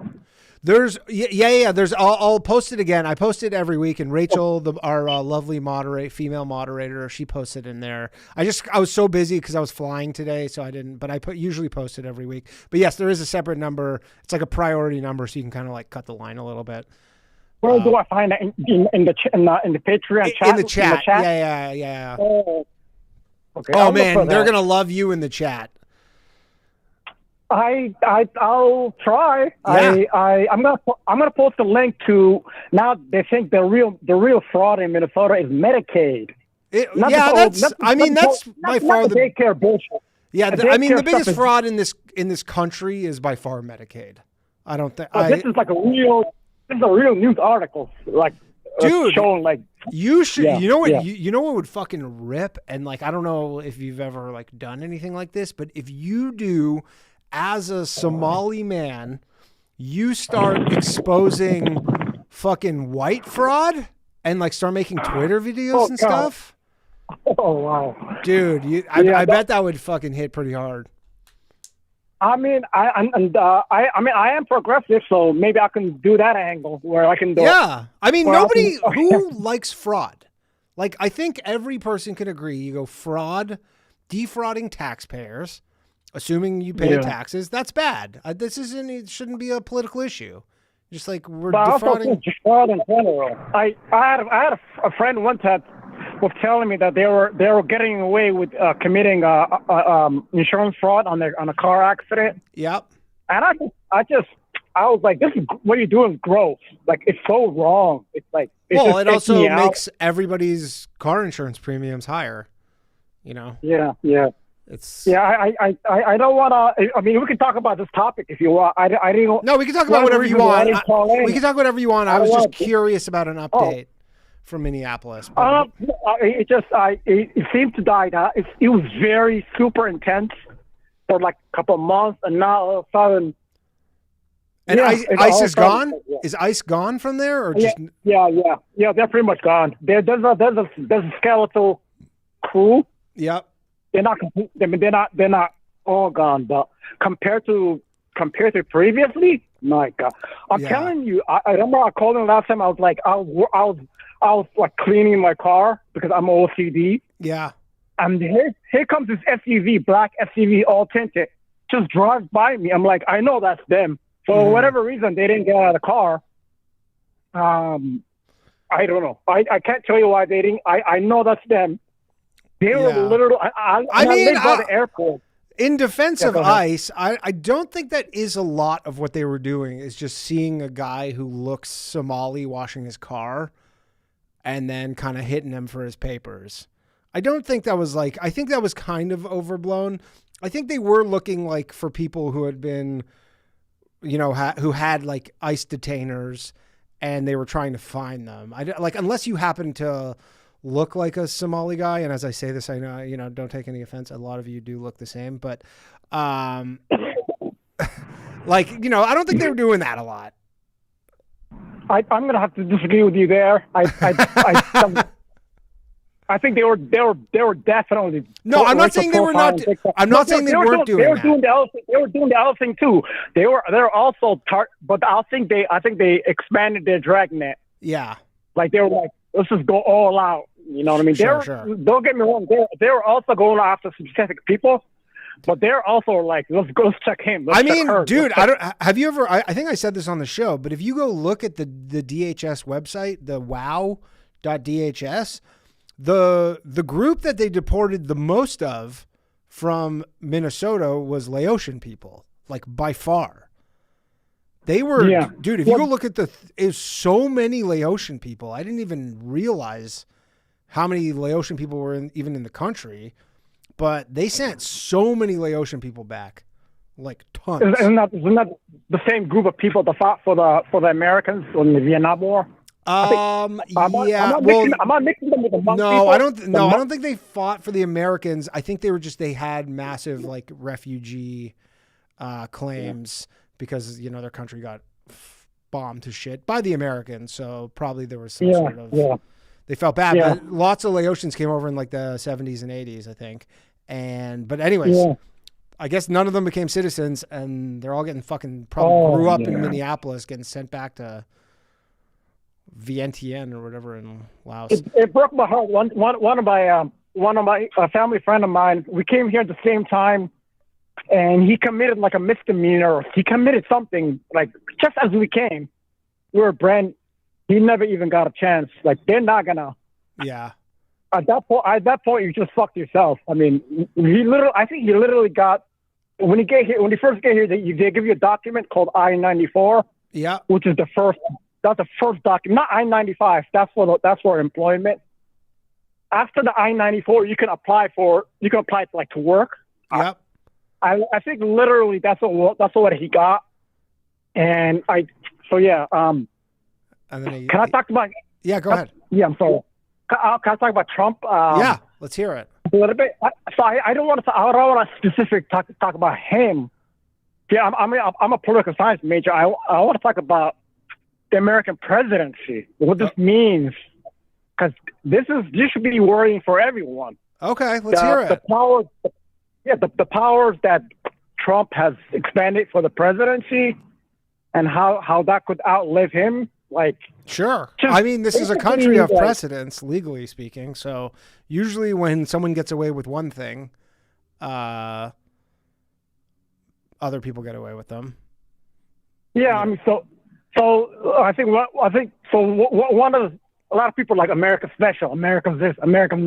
Well, what's really so special about it? Is it really the blood of the people? Is it really? I think it's the document called the Constitution. Yeah. Okay. What's so special? Well, by the way, Danny, the Constitution it wasn't written by a Somali guy. I just want to point that out. Yeah. Did anybody say it was? I'm being facetious. Oh, okay. I'm saying. Yeah. I'm saying it was written by a bunch of smart white dudes who, by the way, they owned slaves, and one of them had a baby. So water under the bridge. So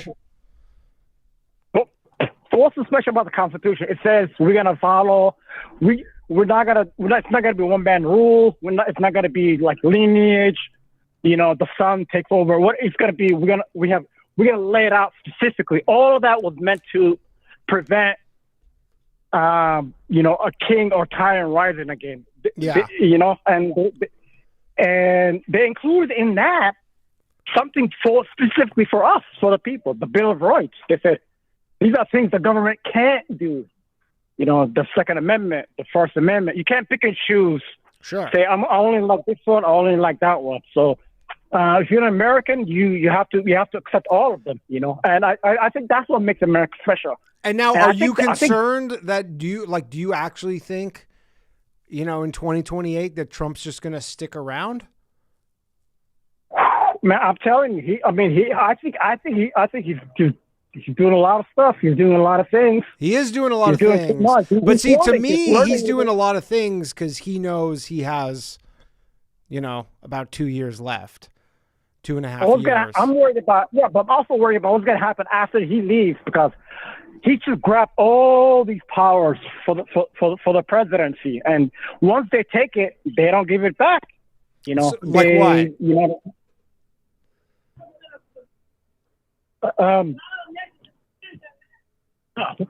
And so what powers? So I'll give you one example, like building that White House East the Wing, ballroom. Like the mountain. Yeah. He didn't have any authority. He didn't have any authority to tear that down. But he did it but anyway. he's not. As far as I understand, he's not the first person. I think there was something else built.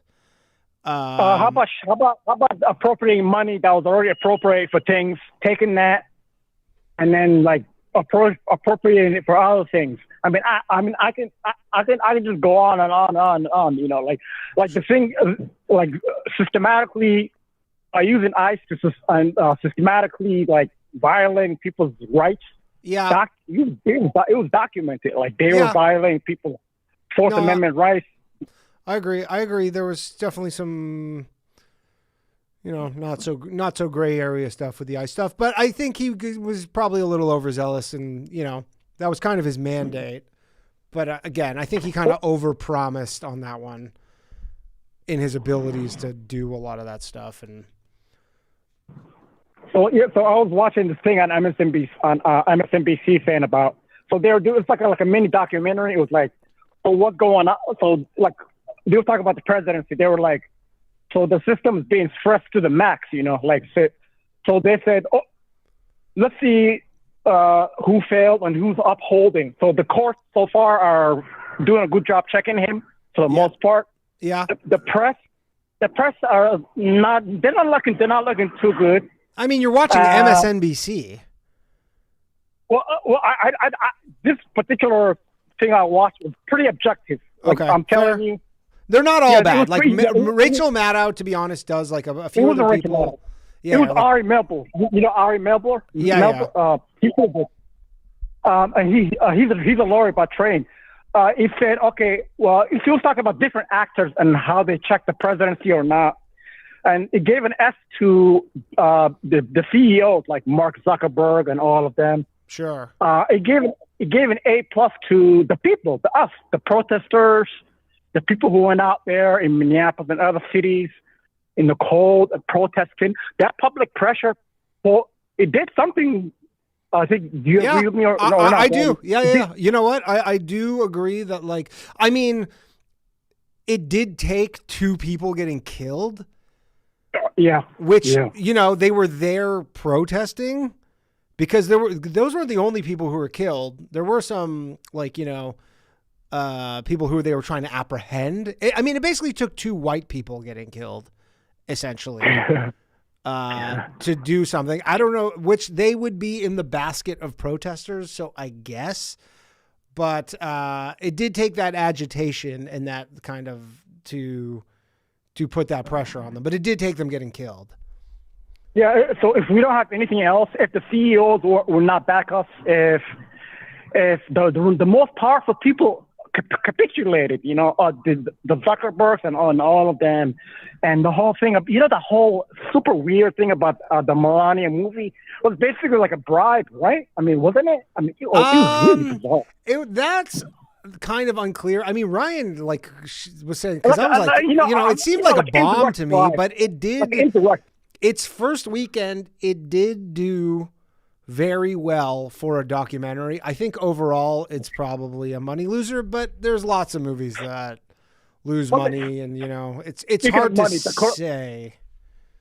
Oh my God! Speaking of money, Daddy, the open corruption. I mean, you got to give me this one. Come on. I mean, the stock. I mean, I talk about it. I've talked about this multiple times. The front running of the news by Trump, in order to play like the stock trades that happen 5 minutes before he tweets out something that like makes the markets move, you know, 2%, 3% is egregious. It's egregious, and it'll never get looked into ever. And yes, I 100% agree on that. How about remember that coin thing that he did at the beginning of the second term? Yeah, he launched the Trump coin, which is down like 95%. Melania coin's down 99%.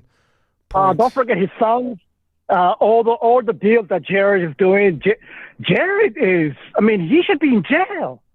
I mean, I'm telling you, in my opinion, if we had a true democracy, like a lot of these, every Trump would be in jail. That's obvious. Well, they tried. It's kind of why you're getting this now. But did you? Jared, yeah. Go. Well, I was just going to say, yeah, they tried, and I think they kind of went over the top, which is kind of why we're getting the wrath of Trump right now. I'm sure he would be a little more measured if they didn't try and end him multiple times. This is what worries me about 2028 is because he's desperate. He was very desperate in 2024 not to. The theory is that he wanted to run again to stave off staying out of prison. Yeah. Well, no, because Biden, on his way out, Biden pardoned the whole family, retroactive, like, what was it, 13 years or something, 11 years. He pardoned himself. So he already gave the playbook for Trump's going to do the exact same thing and just be like, Joe Biden did it. Why can't I do it? So I don't think that'll be. Oh, I didn't even think about that. Wow. No. Biden did it first, actually. And Trump did. As far as I understand, Trump did not pardon himself on the way out of office the first time because he's like, that's not an appropriate thing to do. He should have, but he didn't. And then Biden did it because he's like, well, we went after Trump, so obviously he's going to come after me. So Biden actually set the precedent there. And if Trump's smart, he will just pardon himself and be like, Biden did it. Well, why wouldn't I? So that's your prediction? Okay. So I mean, he would be stupid not to. He pardons like fucking random people who give him $2 million. Like, if you want to talk about corruption, like all these people who just, you know, kicked up $1 million, $2 million to the Trump campaign got pardons for stuff that seemed to be pretty like open and shut cases, and Trump just swooped in and goes, "Here's a pardon." Danny, don't want to keep it too long. Yeah, I but got to let you go, but go ahead. Last thing. Oh, okay. No, just really quick. There's a lot of reports coming out. Like he also pardoned a lot of people who committed fraud. Yeah. So I want you to look into that too. Yeah. No, yeah, I talked about it. Somali fraud, you know? No, I talked about it on this show. There was some guy who was like, I think it was like a nursing home fraud or something. It was, huge amount. The guy got 7 years in jail, served the first week of his term, and then Trump pardoned him. And, it turns out his wife or mom or something gave the Trump campaign like, $1 million plus. And there didn't seem to be a good reason to pardon him. Trump just pardoned him. And that was that.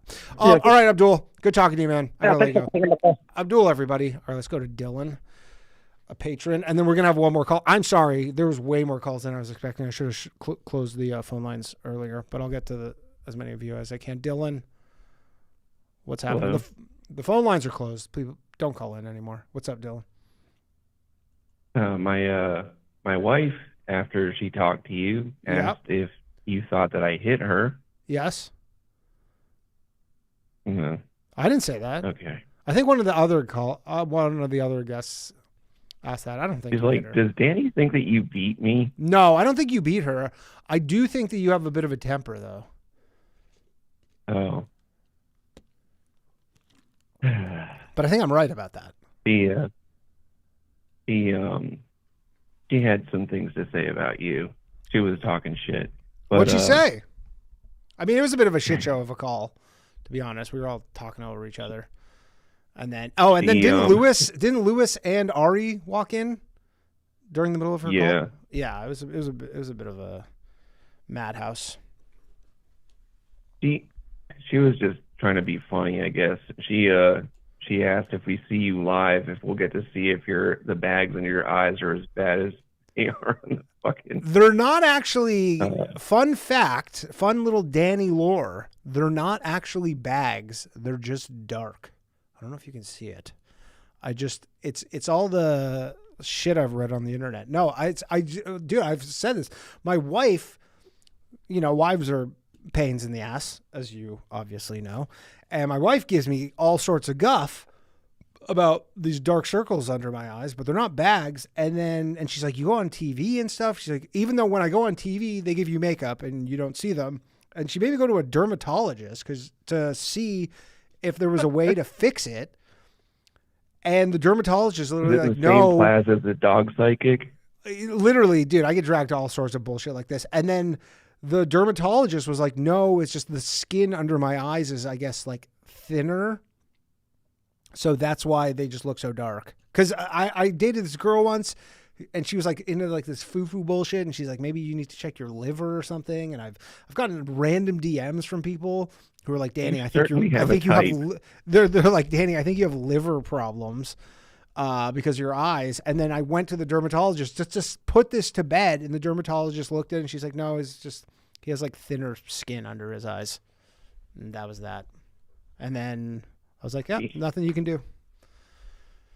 She asked if they let you on the plane with all that baggage. Ha. Miss Dylan. The thing I was actually thinking about today that I kind of had an epiphany about was these ships that are traveling through the Strait of Hormuz and the Bab el-Mandeb. They all have to have, in order to be insured, the Navy has to clear it. Okay. And it really just kind of was profound to think about how that the Navy has to share intel with these insurance companies for these major shipping cartels that in order for them to get insured to travel through there. Didn't really Trump say that because weren't the insurers not insuring a lot of these ships, and Trump said that the federal government would insure them? At least at the beginning of the war? That's going to happen. Yeah, I don't know if Trump. It might just be one of those throwaway things Trump says. But at the beginning of the war, I think there was threats that the insurers wouldn't like honor their policies, and Trump's like, okay, we'll insure them. Yeah, I'm sure that's going to happen. But with all of his his fuckery, I really started to think about that quote by Obama about Biden about his never underestimate his ability to fuck things up. Yeah. And then I started to think about how we kind of owe the Clintons and the deep state a little bit of an apology, because as rotten and evil as that bitch and her cohorts are, they weren't looking to sink the entire ship for us. Yeah, I mean, there is something to be said there where they did preside over one of arguably the better couple decades of this country. They were kind of at the helm for, it was fairly decent times. Besides, and I can't believe Abdul, listening to him. It's insane how naive he is. It's not that he doesn't put in the effort to try to understand what's going on in this country, but and I say this tongue in cheek, but until you're just almost full blown racist and blame the Jews for everything, or just learn to just assume that they're behind everything, you really just don't understand it. And obviously, I'm saying that. I mean, he watches Ari Melber on MS Now. He's so far away from JQ stuff. He's not even in the ballpark. You would have. Sometimes I feel like you would have to have the ability to travel like Santa Claus to kind of just pepper through cities to kind of J-pill these people. Sure. And just the amount of time it takes to just convince one boomer about all of these things, that you can just direct them to facts, show them a video. You want to hear something funny? I'm gonna do some more time. Don't worry, people. I got DM. So I have my sketch, the guy who counts how many Jews and things. I'm familiar. You're familiar. So I got dude, this made me laugh so hard. So the sketch goes viral kind of constantly. I get a lot of people who don't realize it's a joke, I guess, or they do, but they're still think that I do that, or they don't know I'm Jewish. Okay, listen to this, okay? I get an email or a DM from this guy today. It says, I'm wondering if you ever checked into Mike Huckabee, particularly his role in privatizing what was once public beach in Florida. When this happened, oceanfront owners received an immediate value spike because the beach area from their house to the water, which was once public, is now private. My research says there are more Jewish waterfront owners in Florida than anywhere in the world. Additionally, this new law, spearheaded by Huckabee, gave rise to a slew of new beach chair vendors who can now make arrangements with private property owners to set up chairs and umbrellas. There is a large number of beach chair rental companies owned by Jewish owners. This has never seemed right to me, and the more I learn about the goals of various Jewish religions, which is odd, the more I suspect this was done to the benefit of the Jewish owners in Florida. I would love someone with the ability to research the duration would do just that. Cheers. So this guy's basically Mike Huckabee is privatizing beachfront property in Florida to benefit the Jewish chair and umbrella rental consortiums. Cartel. Dude, I was so funny that Mike Huckabee is looking out for the chair and umbrella guys. It sounds retarded when you say it out loud, but I bet you that's true. I bet you if you actually just dug into that, and I believe the first part, they're calling hits on people over plastic chairs. Yeah, look, the first part of it where he's him and he has a bunch of Jewish buddies. They own beachfront property. Obviously, if you can make the portion of beach in front of your home private and you own it now, yeah, your place is worth way more money. That part, I was that's possible. That wouldn't be the most shocking thing to me in the world. But when he started getting into also the people who rent chairs and umbrellas, like that's a Jewish conspiracy. I'm like, dude, you lost me there. But the other part, totally reasonable. You're like, there's probably, I'm sure you could add, you know, hundreds of thousands of dollars in value to a big house, maybe even more, if the beach in front of it's private now.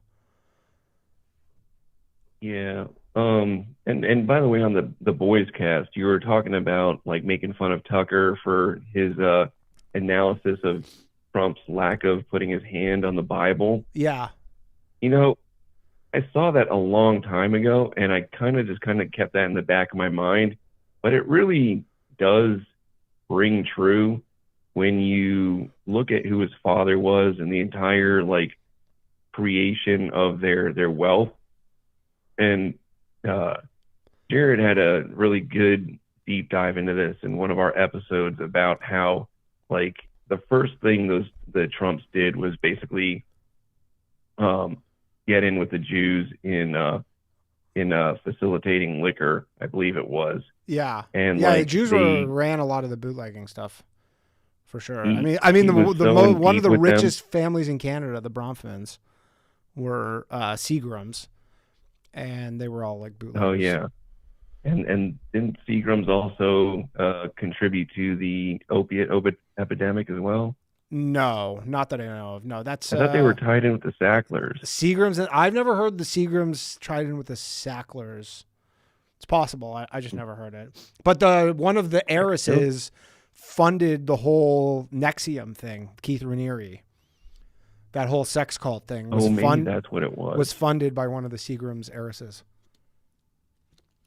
But yeah, then the other thing was too is like the way that like they keep fucking over America, and then China has their giant like debt balloon that's tied into what's that, Evergrande? Evergrande over there? Evergrande, yeah.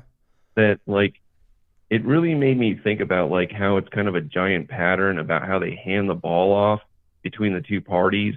Like you get what you want the first term, and then you fuck it up so bad that the other the other side gets to make money, and that was like the understanding, kind of like the way like gangs would do back in the day, where like, I mean, you know, always just look at the incentives, and the incentive in your first term is to get a second term, but it's like, what's the incentive in the second term?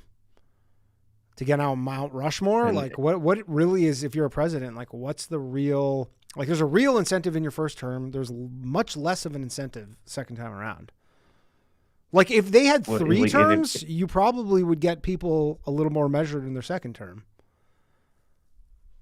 Well, like that goes back to what I was saying about like how the Clintons and the deep state were so pissed off about Trump, is because they knew that like he was going to fumble the ball and just completely fuck it like for everybody.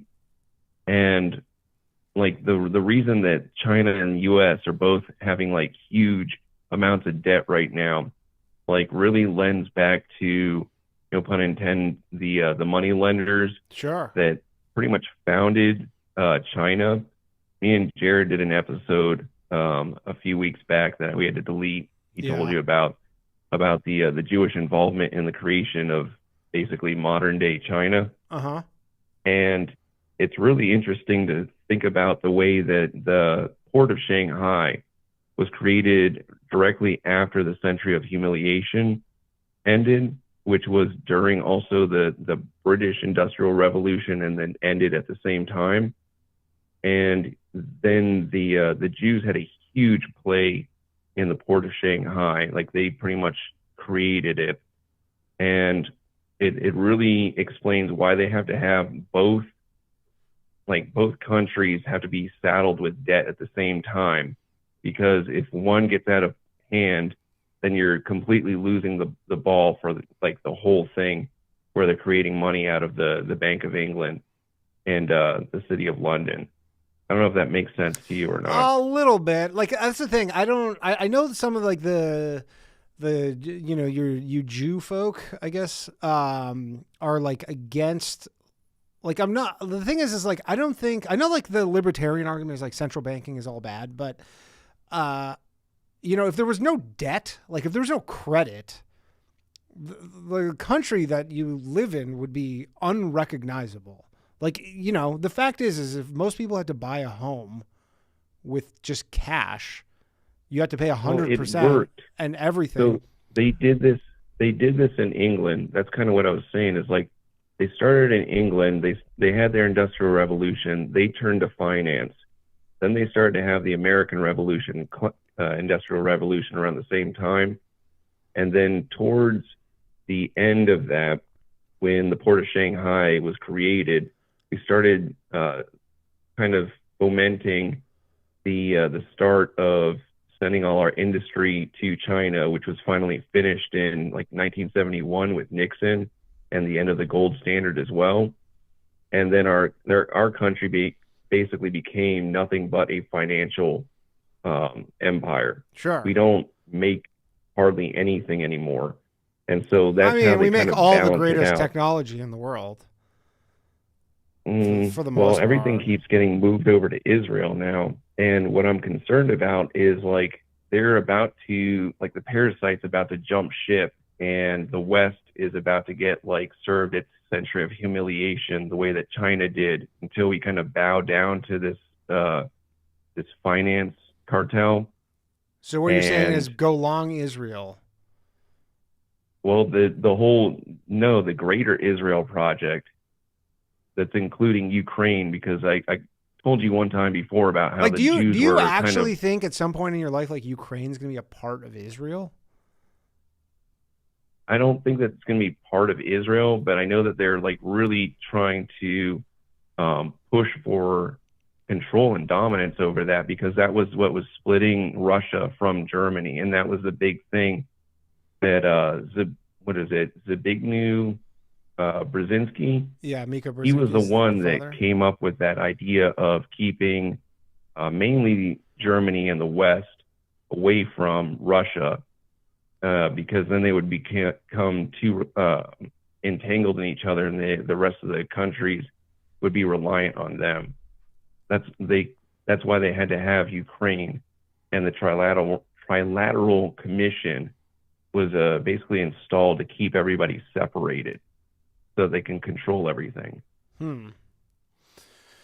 Yeah, I don't know. The Greater Israel Project, I see people talk about that a lot, but the one thing that makes the least amount of sense is that Israel has given up land, you know, in previous kind of skirmishes, which wouldn't...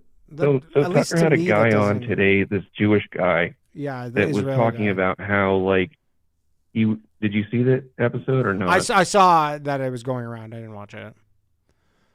It was pretty interesting. The guy was a Jewish guy that was kind of... It's like a far left guy, right? I don't know if he was far left. He was just kind of explaining, like, he seemed pretty even-handed about his explanation of what's going on and how they were willing to give up, like Netanyahu's willing to give up Gaza and then go into Lebanon. If it fails there, come back to Gaza. And it really explains a lot of what Trump was saying early on about this with rebuilding everything after they demolish it. And Ben-Gvir, he was quoted as basically, like, literally saying that we are going to be the what's it called, the landlords of this area. Little on the nose, boys. Little on the nose. That was the point. That was the point. And he said he said that, like, literally, because he knew exactly what he was saying. They have no shame over this. Yeah. I mean, Ben-Gvir, I didn't even know until recently that he's like a convicted terrorist. Yeah, he's a convicted terrorist. I don't know how that doesn't preclude you from being in... I guess Israel has different rules, but I'm like, how does that not preclude you from Look at who you're talking to. This is the state that, like, lets all the pedophiles in. They have riots in order to rape prisoners. Like, it's a country of sociopaths. Like, there's so many people that agree what's going on. Yeah. There's a good chunk. I mean, yeah, it's probably a different time though. Like, you know, there's other periods when they definitely do swing politically, not so far right. But I think when wartime kind of, like many countries, is just like everybody kind of rallies around the flag.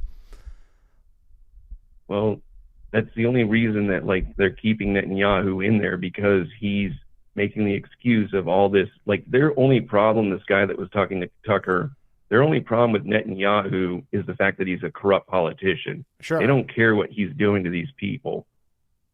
Yeah. I mean, that's the thing. It's there is like it is true. Like not everybody, but like there is a real kind of hatred between Israelis and Palestinians. It goes both ways. Like I had a friend when I was in high school in Canada who's Palestinian, and he would go back there and he was just like, fucking like, he's like, I hate them. Like it was a real, like he was like, for fun, he's like, we would just go throw like rocks and shit at Israeli soldiers. Like there was like, They it take just, cruise there's ships, just, dude. They it's take just, ships to watch kids get bombed. It's dude, it's, I but can't it's, even, but it's like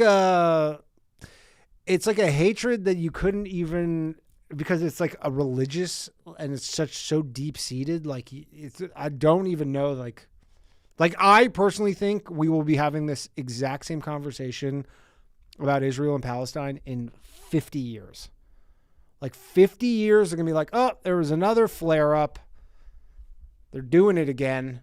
And then it just goes, it's just like cyclical. But it doesn't make sense because there were so many, like Lebanon, Palestine, Iran had huge Jewish populations that they completely tolerated. It seems to be it's more so one-sided, and they're kind of using us as a cudgel. Not kind of, they're definitely using us as a cudgel. And they found a way to control us. And these idiots that keep joining the military, like, I try not to hate them. The American military or the Israeli military? They truly believe that they're, signing up for something good, or they just want to go see action. But like, you're literally just you're a cattle. You're just being sent to die for these retards. None of these wars that we've engaged in has been for anything but Israel and their interest. Yeah. I mean, there's certainly a Not case to one. be made on there. All right, Dylan, I got to let you go. Good right. talking to you. Dylan, everybody. All right, let's go to Peter from the Patreon. And then I'll try and bang out a couple calls. We'll go to 10:30. I'm feeling charitable. Sign up for the Patreon, patreon.com/low-value-mail, MAIL. You too can get priority access to the phone lines. I think we've all had patron callers tonight. Almost. But we're going to get to you. I see some of you on hold. I will get to some of you. Do not call in anymore, though. Your phone lines are definitely super closed right now. Super duper closed. Okay, Peter's not picking up. All right, let's. Can you hear me? Oh, there he is. Peter, what's up, man? Hey, just real quick. I'm from California, and I don't know if you paid attention to the news, but the Congress tilted Eric Swalwell? Republican. Yeah. Oh, yeah. Dude, we were in my group. I'm in a group chat. We were trying to get to because Martin Shkreli was the guy who like leaked the video of Eric Swalwell just like making out with a hooker.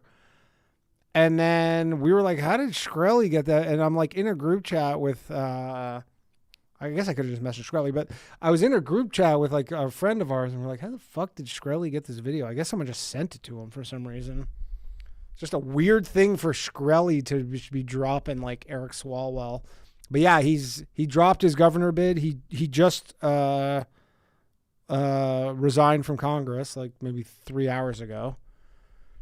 And then 40 minutes ago, the Republican running against Brandon Herrera dropped out. Yeah, he also dropped out. What was that guy's deal? He fucked some chick and she killed Tony herself? Gonzalez, he had a relationship with the staffer, and then she, her home life got fucked up, and she decided to kill herself. And that's what happened there. Yeah.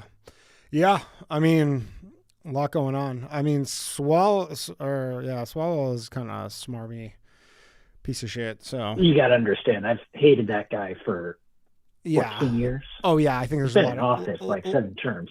Really? 7 terms? I didn't realize. Yeah. He got elected real young, right after Fang Fang. He got elected. I thought Fang Fang was later on. I thought it was like more 2014, I want to say. Oh, okay. Yeah, he's. I mean, look, he got elected man. 2013. There's been a lot of great men, not calling him great men, but who have been just absolutely undone by just some fucking 8 out of 10. Yeah, not even an 8, dude. Like 7. There are a broad spectrum. I think she was a penthouse pet, is what they were saying. Oh wait, who are we talking about? Swalwell. Yeah. But we're not talking about Fang Fang. No, I wasn't talking about Fang Fang. Fang Fang, that's been known forever. That didn't do anything to him. That was just been like this joke where you go, didn't you fuck a Chinese spy? For 2 years. He was in office for 2 years before he ended ties with her. Yeah. Yeah, that was always just like this joke. You go, yeah, this guy fucked a Chinese spy, and everybody was like, okay, he doesn't have to resign. For a long time. Yeah, but like he was like that video he was obviously hammered in, but that is just crazy when you're like the stakes are so high and you don't have that thing in the back of your mind where you're like, yeah, one like video of me doing something can just basically end my life. Like not literally, like, but it is what's he supposed to do? So trashy. The thing too is there's no real left wing. Like, I don't think there's like a left wing. I guess he's like on Matt Gaetz Island. I don't know. I guess you like give it some time and start a podcast. But who the fuck's going to watch Eric Swalwell's podcast?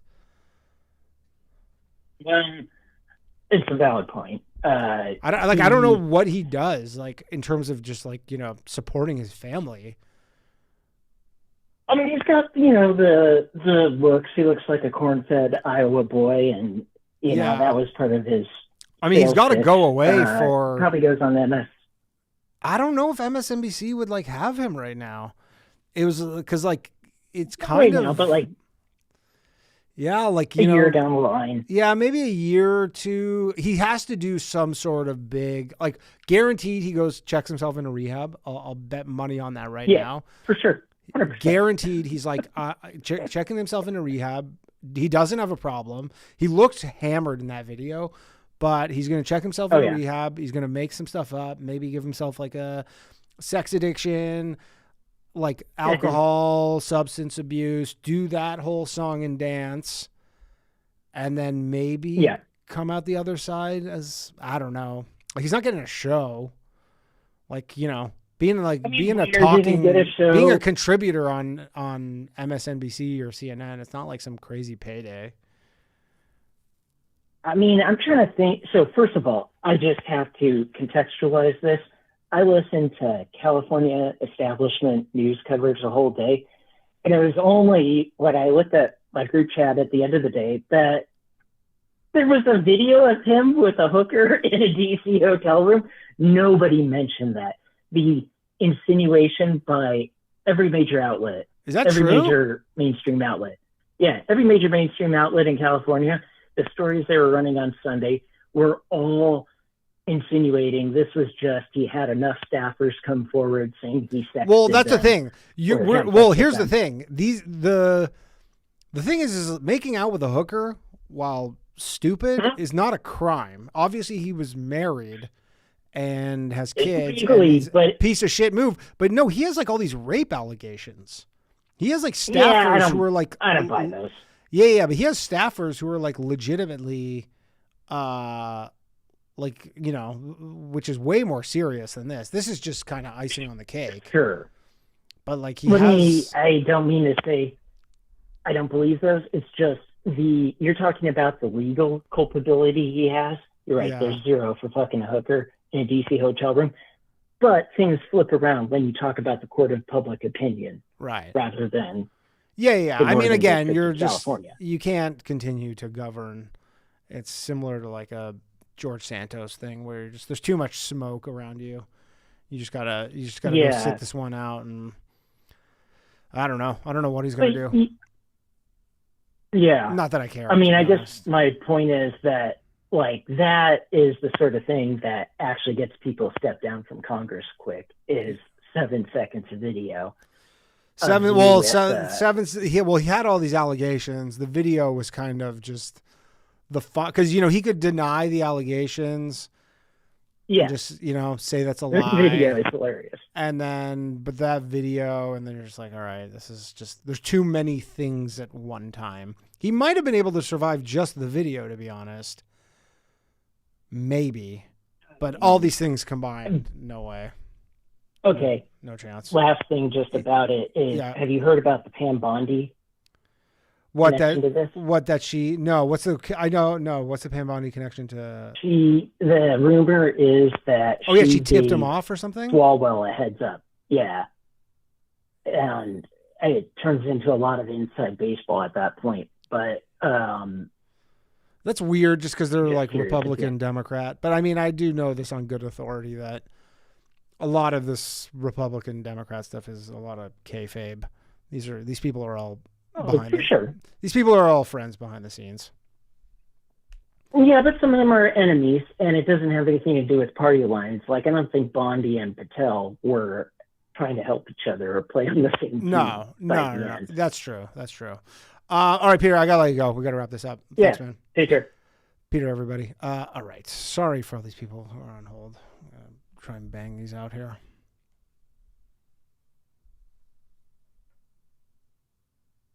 We got Jason, who has...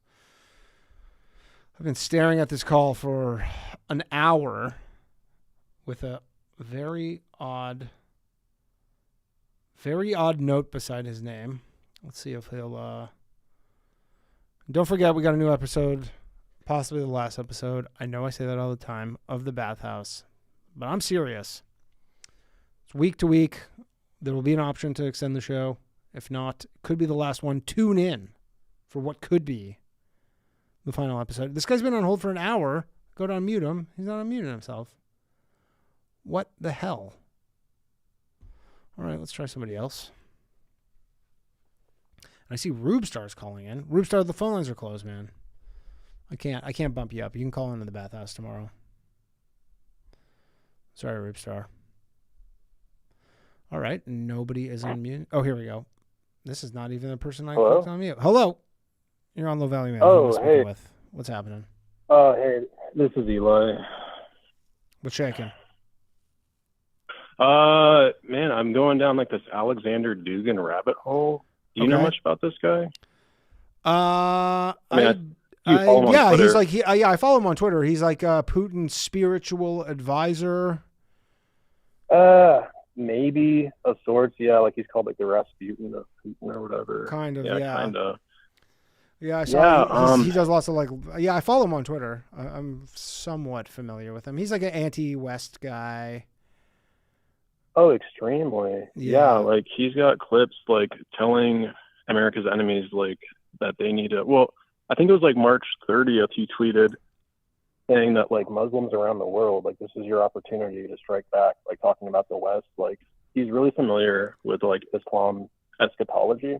Okay. And he's kind of like wanting to weaponize that right now to like make this like their end times to usher in their Messiah kind of thing. Okay. But the dude's a chameleon. Like he'll go on Tucker Carlson and talk about like how terrible woke is, but then like go on another broadcast and be like, yeah, like the West is terrible. Like we need to destroy them. Like we need to give nukes to America's enemies. Yeah, I think like he's all over the place. I think the world of podcasting right now is a lot of it's very like incestuous, and if you're like a lot of podcasters, if there's someone who, you know, has an audience who can just come on and say the stuff I want them to say, like for that period, then they're very happily will ignore anything other contradictory or stuff they don't believe in. You know, as long as you just come on my show, say the stuff I like for my audience, right? You know, then they'll be like, give them a pass.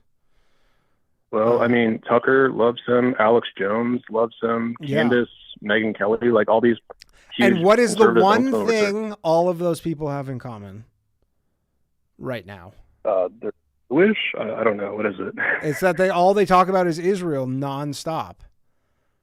Yeah. So this is part of the multipolarity project with Dugin, where if Israel and America can disrupt their friendship, so I guess I can backtrack. So Dugin has this theory. It's the fourth party, and he believes in taking the world back to a pre-Enlightenment period where Persia ruled the Middle East, where Russia rules Europe, where Russia takes Europe and Asia, and then China takes Eastern Asia. And then America/Canada is either obliterated or we go to China, which is probably what would happen. And then South America is taken by Brazil and Argentina. So anyways, yes, he wants to fracture Israel and America's relationship. America gets obliterated in this scenario? Well, so it's either they get obliterated or they get absorbed into one of these poles. Funny, so all these quote unquote American patriot podcasters would be having a guy on whose goal is to obliterate America. Yeah, you need to look this guy up more. And it's like, I think I'm kind of done with Tucker. I'm done with Alex Jones. Like, what? Like, why would you have a guy that like wants America to be obliterated on your podcast? But, because same thing with Fuentes. Yeah. Well, again, I mean, I can explain it to you, which is one, the Israel stuff gets an insane amount of traction right now, like clicks and everything. So there's some element where people are like audience captured, and if I talk about other stuff, I just don't do the views as if I talk about Israel. So I'm not to say that they don't. Yeah. This is, like, if you look at Tucker Carlson, like I like Tucker Carlson. He might as well change his podcast to just like an Israel. It's just like an Israel podcast. It's every episode. Yeah. It's like at some point you're like, okay, just like every episode is about Israel, like every single one. And obviously Candace has been on that Israel train since she departed Daily Wire. Alex Jones, not so much. Alex Jones, I have no real issue with Alex Jones, but like you just see, I mean, look, like JP Sears, if you know him, JP Sears, who originally he did a thing with Alex Jones. They did like the IQ test thing. JP Sears started, the redhead. Yeah. Yeah. He started like 6 years ago as a guy who was making fun of like hippies and like, you know, raw food people. And like, he wasn't political at all. COVID happened, much like many people who were like hippies at the time, who were like, I'm very conscious of what I put into my body. Like they were those type of hippies. Became a COVID guy because, you know, he was like, you know, I don't want to take the shot because I'm careful about what I put in my body. Pretty normal thing. And there was like this fracture among hippies where all these hippies became essentially right wingers over COVID. And he was the COVID guy forever. And then the juice ran out of COVID. And then like 2 months ago, JP Sears made like a video about Israel and it just like popped off. And then now just everything's Israel because he just saw where he goes, oh, that's where the views are now. So this is who I am, which I'm not going to tell anybody how to live their lives. You can do whatever you want, but always be skeptical about someone who's just like constantly changing their identity just because that's where the views are. That is not a person I would personally trust, and I don't. But like, you know, I've seen many of that where people are just like, yeah, Israel's the thing that gets views. I'm an Israel guy now. And then there'll be a new thing and there'll be a different person entirely. Yeah, I've got Israel fatigue. Like, they're obviously a pretty crooked country. That's what the Jews want. You can't allow it, Eli. It's what the Jews, they want you to be fatigued so that you take your eye off the ball. You can't allow it. Yeah. But yeah, I have a degree of that as well. Yeah, I don't know. It's old, but the Dugin stuff is, it's I'll look into him some more. He was on, what's his face? Who was on the show? He's on like everything. Yeah, he's on everything now. He's kind of just like him and that Mohammed Morandi guy are just like kind of everywhere. The Morandi guy makes more sense. Yeah, he's on Sneeko all the time. That Iranian guy makes more sense because we're in the middle of this war and he's like kind of the, you know, like Iranian propagandist. So that makes more sense. The Dugin thing, yeah, I don't know why he just all of a sudden pops up. I think it's just this incestuous thing where you just have this like kind of small group of people and just everybody just does each other's podcasts. I mean, I guess it's like comedy. Just these. He's literally a disciple of Aleister Crowley. Really? Like, not even making that. Yeah. Dugin so he wrote an essay called The Gnostic back in '95. This is like where he kind of demonstrates his idea of like the fourth theory of politics. But basically, there's some like deep like ontological perspective he has of the left hand and the right hand. and he thinks that communism and liberalism is the left hand, where we eventually come to this reset, but through destruction and chaos. And the right hand is where, how do you describe it? Basically, like the common good, spreading goodness, and eventually we come to a utopia. And that's kind of like how he views the left and the right. He prefers the left-hand side of things, but he thinks liberalism or fascism, either side you go, like you'll eventually get to communism. Sure. Which is what the multipolarity thing is. It's like what he sells to people, he's like, yeah, like Persia, you can have the Middle East, China, you can have this, Brazil, you can have South America. But the thing is, no, like Russia's going to rule all of it. Like it's a false sale of goods. But he's trying to convince the world that America has sold to you individualism, and we've lost our traditionalism to liberal America. So we need to go back to our roots. So in Russia, it's Orthodoxy. In the Middle East, it's Islam. In Asia, it's Buddhism or Confucianism. He's like, let's just bring it all back to that. He hates Protestants, but he likes Catholics. He likes the Orthodox. I think, personally, my opinion is because the Catholics have a pope that they think is infallible. That's an easier way to control a group of people. But he views Martin Luther and the Reformation as like that first thing of rebellion. Doesn't like rebellion. Anything from traditional values, that's a no-no. Anything pre-17th century is what he's trying to take us back to. Damn. Well, anyways, check out the Gnostic. Yeah, check out some of his essays. Yeah, I'll check out some more stuff from him, because I've seen him on a couple podcasts, but I'll give a little deeper look into him. Thanks, man. Yeah, dude, for sure. Thank you. Hey, I was gonna say, I commend you for like being able to talk to people like this long. Like I do massage therapy, and like I get so fatigued talking to people throughout the day. Like props. Like this is mad props. Thanks, man. Appreciate it. I like what I do. What can I say? Oops, sorry. All right. Well, these two people I tried to unmute. They didn't unmute themselves, so I guess this will be the last call. And these guys have been on hold for like an hour each. I asked them both to unmute themselves. They didn't unmute themselves. Lou! Hey, Danny. How's it going? What's happening, Lou? Really, really bad out here. We're actually getting a tropical storm in Guam. Oh, this is the guy from Guam. Oh, right. That's not good. Is that normal for Guam? Yeah, no, it's it's pretty frequent. It happens like every couple of months. This one's really bad though. Really? Yeah, it's like 74 miles an hour winds, and we didn't even get hit by it. 74 miles an hour. Does Guam have a big tourism industry? Is that do people go to Guam? Before COVID, it was huge. Yeah, before COVID, it was huge. It got a lot of Koreans and Japanese people. Oh yeah, it's basically like their Amsterdam. Super typhoon, shelter in place. Damn. Yeah, I'm actually in my truck right now because the power went out in my apartment, and I need to charge my phone. I want to be in air conditioning. Yeah. But yeah. Damn, that sucks, dude. I want to. Yeah, like a couple of minutes ago, I just saw a transformer blow up in the distance. Whoa. And it's like the 9th one that I've seen on social media. That's not great.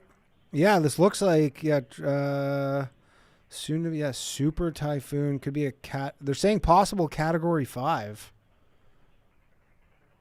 Yeah, I'm definitely feeling that. But again, we didn't get hit, but it's just clipping us right now. It's going towards the northern islands like Japan. That's good at least. I'm trying to see some. Well, for us, I guess it's probably gonna fuck up Japan when it gets there.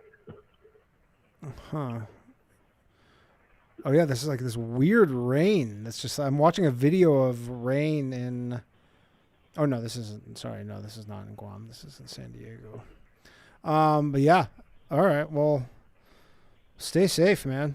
I hope it's nothing too serious. Yeah. Oh, yeah. I hope it stays pretty chill. I kind of see why you want to discontinue the bathhouse. I would love for you to continue doing it because I love that show. But like compared to like being on hold for the bathhouse and being on hold for low value mail, it's like way different. Why is that? Tell me why. Oh, you get just like on hold behind like 20 different dudes that want to be racist and or talk about aliens and stuff like that. Sure. And then you got the bathhouse, And then you got, like, they're contained by several comedians, like, talking over each other and whatnot. I know. The talking over each other is a problem, which I have not been able to figure out. It depends on the guests. I don't know. I like the chaos. Yeah. I really like the chaos. But I like it too. I can't figure it out. Like, I can't figure out, like, last week's episode, granted, you know, like last week's episode, I think it's like at 1,800 views or something on YouTube. You know, I guess, you know, not every episode's the same. I guess people didn't like the lineup last week, but it's just the bathhouse is like such a pain in the ass too on top of it. Cause like last week, literally I had a guest cancel 8 minutes before the show started. He just was like, I forgot. It's like, you know, this show, I don't have to deal with anybody else. That show, I'm like, I have to literally manage all these other people. Comedians are not reliable. They just literally just last minute just be like, hey, I forgot to tell you I'm not coming. I'm like, okay, well, the show starts in 6 minutes. Yeah, I saw the clips from that show later, and I saw Ari Shaffir and Luis J. Gomez come up, and I'm like, damn, I wish I got the call right when that happened. Yeah, neither of them had the headphones on, so you couldn't have talked to them, but I don't know. Yeah, I know, but I would have loved... It would have been great for me to just yell stick, stick, stick, hoping that Luis J. Gomez would hear it.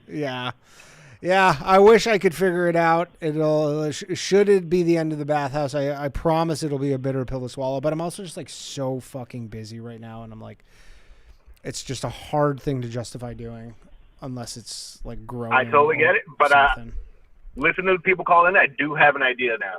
Go ahead. The way you can continue it, but not like, you know, Let's hear it. Here's what you do. Yeah. You had a Roofstar. You said he wanted to do comedy, right? You had that other guy said he could blow Roofstar out of the water. Yeah. I also would love to do fucking comedy. So how about just like not every month or something, but like every once in a while you have a special bathhouse episode where you have like people who listen to your show who want to do stand-up comedy and they show up in whatever club you're in to do this special. But like they have to come do, well, that wouldn't work because the stand would never allow it. The stand would never allow like I don't know, but some open mic. Here's the thing: Luis J. Gomez is buying a club, and he might let you do a whole like Legion of Skanks situation where you just have some judges. Yeah, but the problem is like Roofstar's not going to come to. I mean, you're kind of describing Kill Tony at this point, and Roofstar's not going to come to New York. Like it's far. Yeah, but Tony's gay, and you're not. So, I mean, it'd be Tony's like a cool not gay. That's a lie. Yeah, listen, but I hear that a lot from people that like these lispy guys. Dude, I thought he was gay for so long, and then people were like, "No, he's not actually gay." I go, "Oh, I fell for it too." Even I fell for it. But yeah, I mean, it's not the worst idea, but the problem is that I'll tell you what will happen with that. Is 5 of the people who listen to the bathhouse will want to do that. And then it'll just be open micers from New York. And then I'll just be like, just have a bunch of disabled people doing comedy like Kill Tony. That sounds even better. I don't know why you call that a negative. Well, they already have a Kill Tony. I ain't stupid in comparison to that. Yeah. Unfortunately, they already have a Kill Tony. All right, Lou, I got to go. I got to wrap this up. We're like an hour over time almost. Hey, good to talk to you. All right, be safe, man. Be safe. All right. That's it. Okay, the 2 people on hold I tried to pick up. So I have this weird thing where I feel bad. Shout out to 300-1416 with the $20 super chat for some beer money. That's going straight in Gerard's pocket for helping me out with the show. That's it. That's been the show, everybody. We went very long. I don't know why, because I was exhausted, but I got a second win. Felt like doing it. If you like the show, you can support it. Patreon.com/lowvaluemail, MAIL. Or just like the stream, leave a comment, share it.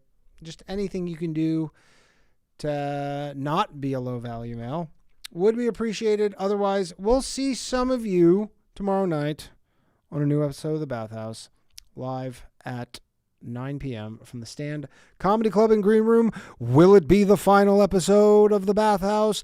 Tune in tomorrow night, 9 p.m. Otherwise, I'm out of here. You guys are the best. Have a lovely evening. Good night. You know it, all my shit heroic. Empathic abilities, yeah, my face be also stoic. We blow up, nigga, that just means I'm working. They see me as a leader, so that's why I'm Captain Kirkin. These charts from the stars, that much is for certain. You can feel this hit if you up or if you hurting. I'm raising my stock, not talking my feet in some Birkin. Number Johnny 5 got a fucking short circuit. Bring the track to life when I spit phenomenal. When I hit, she feel that shit in her abdominals. These rappers make me laugh like comic view, they comical. You know I got a ball out, I hit the track running just like Sonic do. They don't wanna turn on my light switch. Yeah. They was trying to get me on my hype shit. Yeah. They don't wanna turn on my light switch. Yeah. And they tried to down me up some KO type shit. Yeah. They don't wanna turn on my light switch. Yeah. Now we pulling up fresh on some flight shit. Ha.